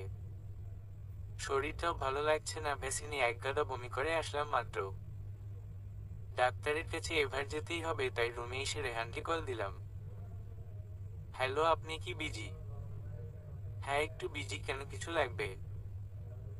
না, কিছু না, বাই। তারপর চাচিকে বলে মিঠি আপুকে সাথে নিয়ে ডাক্তারের কাছে চলে গেলাম। কিছু টেস্ট আর ইনফরমেশনের ভিত্তিতে ডাক্তার চাচ্চু জানান আমি প্রেগন্যান্ট। 4 সপ্তাহের প্রেগন্যান্সি। আমি শুনে তো সারপ্রাইজড। কি বলবো বুঝতে পারছি না। বিশ্বাসই হচ্ছে না। ডেভিলটা শুনলে কেমন এক্সপ্রেশন দিবে ভেবে পাচ্ছি না। কিন্তু উনাকে বলবে কে? আল্লাহ, আমার তো খুব লজ্জা করছে। মিঠি আপু অনেক হ্যাপি। এই বংশের প্রথম মেহমান আসতে চলেছে। সবাই কত খুশি হবে, তাই না? তাৎক্ষণিক মিঠি আপুকে বললাম কল করে রেহানকে বিষয়টা জানাতে। কিন্তু উনার ফোন ওয়েটিংয়ে আছে, তাই কিছু বলতে পারলাম না। রিকশা করে বাড়ি ফিরছি। মিঠি আপু রেহানকে কিভাবে চমকে দেয়া যায় সেটা নিয়ে প্ল্যান করছেন। আমি লজ্জায় কিছুই বলছি না। খুব হ্যাপি লাগছে। রাস্তা ক্রসিং এর সময় আমাদের রিকশাটা একটা গাড়ির পাশ দিয়ে যায়। ভেতরে রেহান আর টুসি হাসাহাসি করছে। টুসি তার চুলগুলো রেহানের মুখে এনে ধরছে, আর রেহান রাগী ভাব নিয়ে সেগুলো সরিয়ে নিয়ে হাসছেন। চোখ থেকে ঘৃণার জল পড়তে লাগলো। বেঈমান। ছি, রেহান এমনটা করতে পারলো আমার সাথে। ইচ্ছে করছে এই রাস্তায় নিজের জীবন দিয়ে দিই। মিঠি আপু ভেবেছিলেন আমি কিছু দেখতে পাইনি, তাই রেহানকে দেখা মাত্রই বলতে লাগলেন,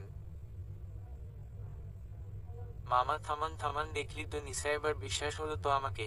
রেহান ভাই একটা লম্পটার সাথে বেয়াদব মেয়েটাও, ইডিয়টস। আমি ডুকরে কেঁদে ফেললাম। রিকশাওয়ালা আমাদের দিকে ভেবাচেকা খেয়ে তাকিয়ে থাকলে মিঠি আপু উনাকে চলতে বলে আমাকে সারা পথ এটা ওটা বুঝাচ্ছেন আর সান্ত্বনা দিচ্ছেন। আমি কিছুই বলিনি। কি বা বলবো? আমার সব শেষ। কেন করলো রেহান এমন? আমাকে এত বড় ধোঁকা দিল। আমার বিশ্বাসের এই পরিণতি দিলেন উনি।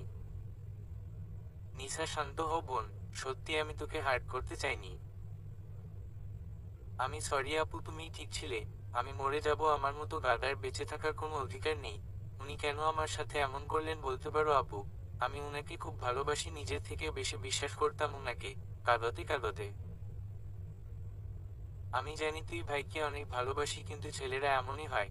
মাথা ঠান্ডা কর, কাউকে এখন কিচ্ছু বলার দরকার নেই। আমার সাথে এত বড় একটা বেইমানি করলো আর আমি চুপ করে থাকবো, এটা অসম্ভব। ভাই খুব চালাক, দেখবি পরে তোকে নানা কথা শোনাবে, কারণ তোর কাছে কোনো প্রমাণ নেই। ভাই বলবে এটা উনি ছিলেন না, তুই দেখে নিস। আপু দয়া করে প্রেগন্যান্সির ব্যাপারে তুমি কাউকে কিছু বল না।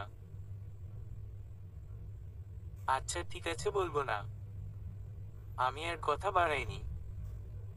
একদিক থেকে আপু ঠিক বলছেন। রেহান আমাকেই কথা শোনাবে, কিন্তু বুকটা ফেটে যাচ্ছে। আমি কখনো উনার কাছ থেকে এমন কিছু আশা করিনি। ভালোবাসার এই প্রতিদান দিলেন আমায়। আজকের পর থেকে উনার সাথে কথা বলতে ঘৃণা করবে আমার। মনটাই ভেঙে দিল। উনাকে আর বিশ্বাস করি না, ভালোবাসি না। উনি থাকুক উনার প্রিয়তমাকে নিয়ে। আমি চলে যাব অনেক দূর। উনাকে খুশি দেখায় যে আমার মুখ্য কামনা। বাসায় ফিরে চাচি ডাক্তার কি বলেছেন তা জানতে চাইলে আমি বলে উঠলাম, তেমন কিছু হয়নি, শরীর দুর্বল হয়ে গেছে, কিছু ভিটামিন দিয়েছেন, খেলে ঠিক হয়ে যাব। সামান্য দুর্বলতার কারণে ডাক্তারের কাছে যেতে হয়। আল্লাহ জানেন কোন প্রেমিকের সাথে দেখা করতে গেছে, এসে আমাকে বোঝানোর চেষ্টা করছে বোকা পেয়েছে আমাকে, ফালতু মেয়ে একটা। রুমে এসে আয়নার দিকে তাকিয়ে অঝোর নয়নে কেঁদে ফেললাম। যার জন্য আমি আমার মা বাবা, ফ্যামিলি, এমনকি আমার পড়াশোনা ফ্রেন্ড সব ছাড়লাম, আর সে আমাকে গোল খাওয়ালো। ভালোবাসায় এতটাই অন্ধ ছিলাম, মানুষটাকে চিনতেই পারলাম। রেহান অসিফ থেকে ফেরার পর উনার সাথে একটি কথা বলিনি। ইচ্ছে করছেন না। কেমন মুখোশ পরা মানুষ। নির্লজ্জের মতো আবার আমার সাথে কথাও বলছেন। রাতে উনি বিছানায় আধশোয়া অবস্থায় ল্যাপটপে কাজ করতে থাকলে আমি রাগে অভিমানে বলেই ফেললাম, টুসি আপুর সাথে কি সম্পর্ক আপনার? রেহান আমার কথার কোনো পাত্তাই দিলেন না, নিজ লাগে ব্যস্ত। কি কথা বলছেন না কেন? আজকে আপনাকে আর টুসিকে বেশ রোমান্টিক মুডে দেখেছি। ওকে ভালোবাসলে আমাকে বিয়ে করলেন কেন? কারণ টুসিকে আগে পাইনি, তাই তোকে বিয়ে করেছি। আমি উনার দিকে এক দৃষ্টিতে তাকিয়ে থেকে চোখের পানি ফেলতে থাকলে উনি বলে ওঠেন, অফিসিয়াল কাজে বাইরে গেলে পথে টুসির সাথে আমার দেখা হয় আর ও গাড়িতে লিখছায়, ব্যাস এইটুকুই। আর তুই বলছিস ওর সাথে আমার কি সম্পর্ক? আচ্ছা, এসব বাজে চিন্তা তোর মাথায় আসে কোত্থেকে? হ্যাঁ, মিঠি আপু ঠিক বলেছেন, উনি উল্টো আমাকেই কথা শোনাবেন। আমি বেশ বুঝতে পারছি ওনাকে হাত নাতেই ধরতে হবে। তাছাড়া আর কোনো উপায় নেই। বেশ রাত, প্রচুর বৃষ্টি হচ্ছে। সবাই ঘুমিয়ে পড়েছেন আমাকে ছাড়া। বড় অন্য নারীর প্রতি আসক্ত হয়ে পড়লে বউয়ের চোখে কি আর ঘুম থাকে? বারান্দায় এসে দাঁড়িয়ে আছি। নিঝুম রাত, বৃষ্টির পানিতে বারান্দার মেঝোটা ভিজে গেছে। আমি সেই ভেজা মেঝেতে দাঁড়িয়ে বৃষ্টির পানির আনন্দ নিচ্ছি। রেহান আমাকে আর ভালোবাসেন না, আমাকে তার আর ভালো লাগে না। টুসির জন্য আমার কাছে মিথ্যা বলছেন। বাহ বাহ বাহ। আমি তার কেউ না। খুব কষ্ট পাচ্ছি কথাগুলো ভেবে, চোখ দিয়ে অনাব্রত পানি পড়ছে। এমন সময় রেহান এসে আমাকে পেছনে থেকে আমাকে জড়িয়ে ধরে। বৃষ্টির পানিতে অসুস্থ হয়ে পড়বার রুমে চল। ছাড়েন, ঘৃণা করি আপনার ছোঁয়াকে। তারপর ঘরে এসে বিছানার এক কোণে শুয়ে পড়লাম। পরের দিন রেহান অফিস থেকে এসে এক নাগাড়ে কলিং বেল বাজাতে লাগলেন। আমি বিরক্তিকর ভাব নিয়ে দরজা খুলতেই উনি আমাকে দেখে হাতে একটা শাড়ির ব্যাগ আর এক গুচ্ছ ফুল ধরিয়ে গেলে চুমু খেয়ে ভেতরে চলে গেলেন। আমি হা করে দাঁড়িয়ে আছি। এ কি রে বাবা, ছেলে তো নয়, পুরাই আগুনের গোলা। ব্যাগটা খুলে আমি অবাক, অনেক সুন্দর একটা শাড়ি, তাও আমার পছন্দের নীল রঙের। বেচারা ভেবেছে এগুলো দিয়ে আমাকে মানিয়ে নিবে, কিন্তু এমন কিছুই হবে না। রাত একটা, রেহান কাজ শেষ করে গভীর নিদ্রায় আচ্ছন্ন। আমি ইচ্ছা করে উনাকে বিরক্ত করতে দেখে বললাম, এই যে শুনুন, ধাক্কা দিয়ে। কি? ঘুম ঘুম সরে? আমি ফুচকা খাবো, কালকে নিয়ে আসবো। না, আমি এক্ষুনি খাবো। উনি ঘুমন্ত চোখ নিয়ে আমার দিকে কিছুক্ষণ তাকিয়ে থেকে জ্যাকেটটা পরে বাহিরে চলে গেলেন। আমি অবাক। আমার প্রতি কোনো রাগ নেই উনার। ওনাকে সন্দেহ করে আমি কি ঠিক করছি নাকি ভুল, বুঝতে পারছি না। সকালে চাচির কথায় টুসি আপুকে ডাকতে এলে তাকে রুমে পেলাম না। চলেই যাচ্ছিলাম, হঠাৎ লক্ষ্য করলাম কালকে রেহানের দেয়া ফুলগুলোর মতোই ফুল টুসি আপুর টেবিলে রাখা ফুলদানিতে সাজানো। কাছে গিয়ে দেখলাম ফুলগুলোতে একটা কার্ডও আটকানো, যাতে লেখা ছিল, love you Jaan from Rehan. তার মানে রেহান আমাকে দেয়া সেম সারপ্রাইজ টুসিকে দিয়েছেন। টুসি আপু সবকিছু জেনে শুনে রেহানের সাথে সম্পর্কে জড়িয়েছে। শয়তানের কথা ভাবছি আর শয়তান হাজির। কি নিসা, হঠাৎ কি মনে করে? এই ফুলগুলো কি রেহান আপনাকে দিয়েছেন? হ্যাঁ তো। আপনার লজ্জা করে না অন্য কারো বরের সাথে অবৈধ সম্পর্কে জড়াতে? এই মেয়ে, কি বলছো তুমি? আমার বফ দিয়েছে। দুনিয়ায় কি শুধু তোমার বরের নামই রেহান নাকি? তোমার লজ্জা করলো না আমাকে এসব কথা বলতে? রুমে এসে বালিশ চাপা দিয়ে কাঁদতে লাগলাম। মিথ্যাবাদী মেয়ে একটা। ইচ্ছে করছে কয়েকটা থাপ্পড় মেরে আসি। সব আমার দোষ, রেহানকে চিনতে আমি ভুল করেছি। মানুষ ঠিকই বলে, যার বাহিরটা যত সুন্দর ভেতরটা তত কুৎসিত হয়। রেহান তার প্রমাণ। দুপুরে শরীরটা খারাপ করলে আমি শুয়ে থাকি। হঠাৎ একটা অচেনা নাম্বার থেকে আমার ফোনে মেসেজ আসে, যেটা খুলতেই রেহান আর টুসির কিছু আনন্দ মুহূর্ত ছবি আমার চোখের সামনে ভেসে ওঠে। সবকিছু কি কম ছিল যে এটাও আমাকে দেখতে হলো? ছবিগুলো দেখে ইচ্ছে করছে এক্ষুনি গলায় ফাঁসি দিয়ে মরে যাই। কথাগুলো ভাবছি এমন সময় সাব্বিরের কল আসে। কেমন আছো নিসা? ছবিগুলো তাহলে আপনি পাঠিয়েছেন, তাই না? যাক, তুমি দেখেছো তাহলে। আপনি ওদের সম্পর্কে কিভাবে জানলেন?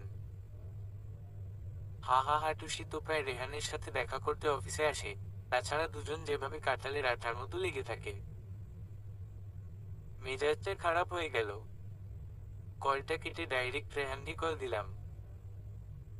হ্যালো, কোথায় আপনি? অফিসে। আর কোথায় থাকবো? টুসি আপু কি আপনার সাথে? টুসি আমার সাথে থাকবে কেন?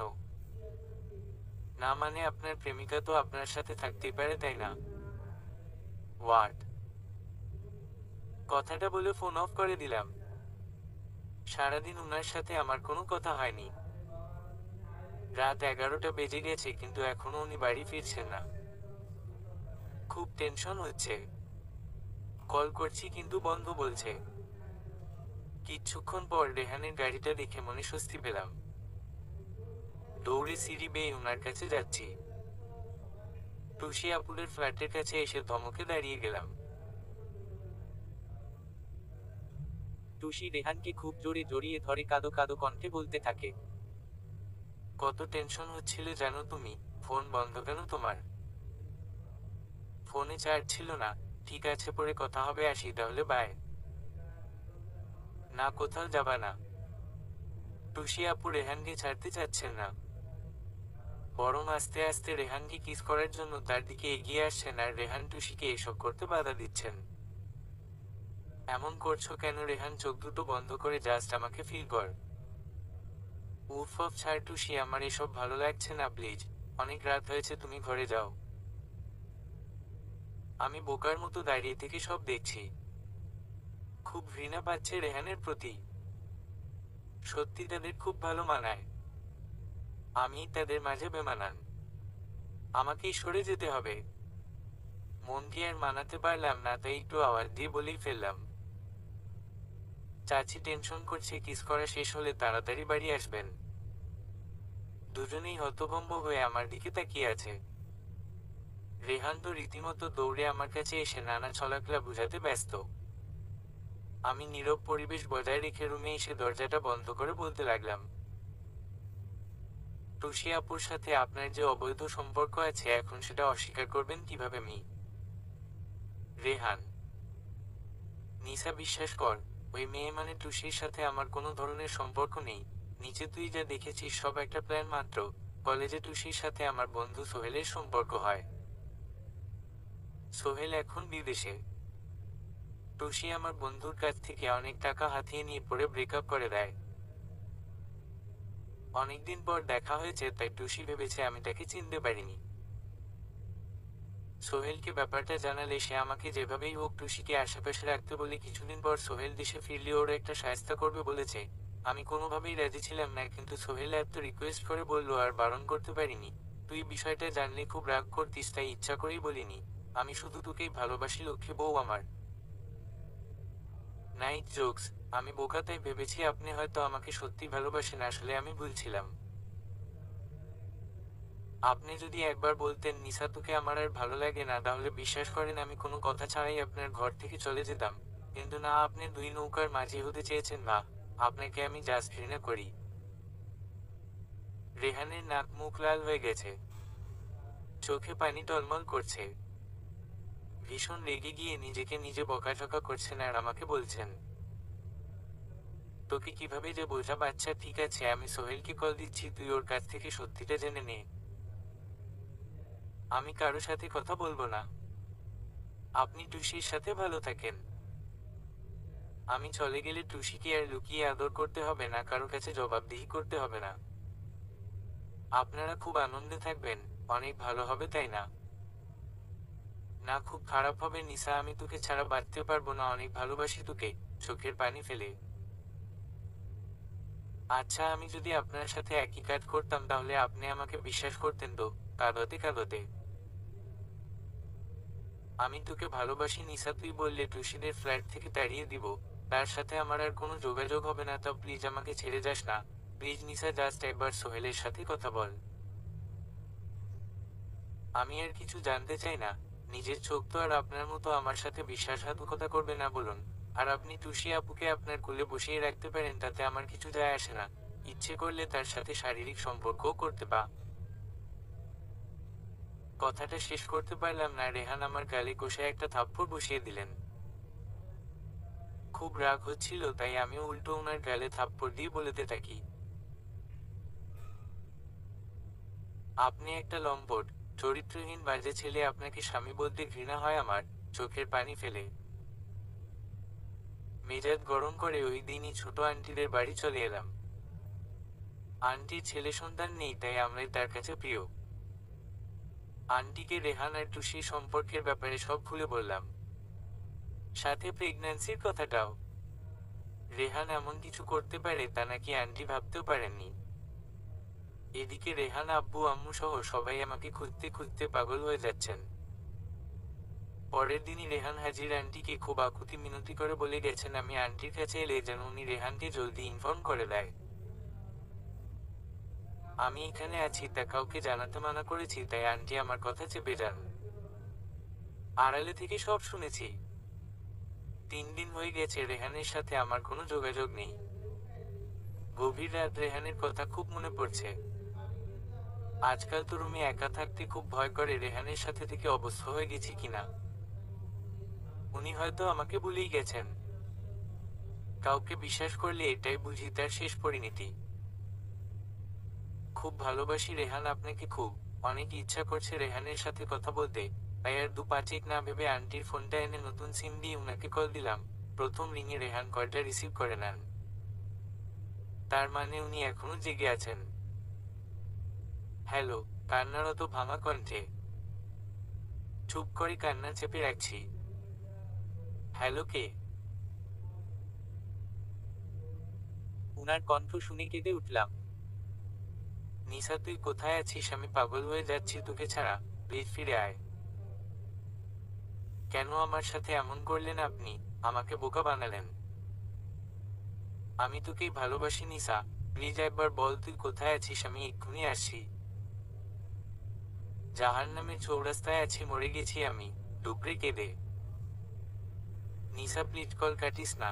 জানিস আমার খুব ইচ্ছা ছিল আমাদের একটা মেয়ে বেবি, ওর নাম আমি আনিশা রাখতাম।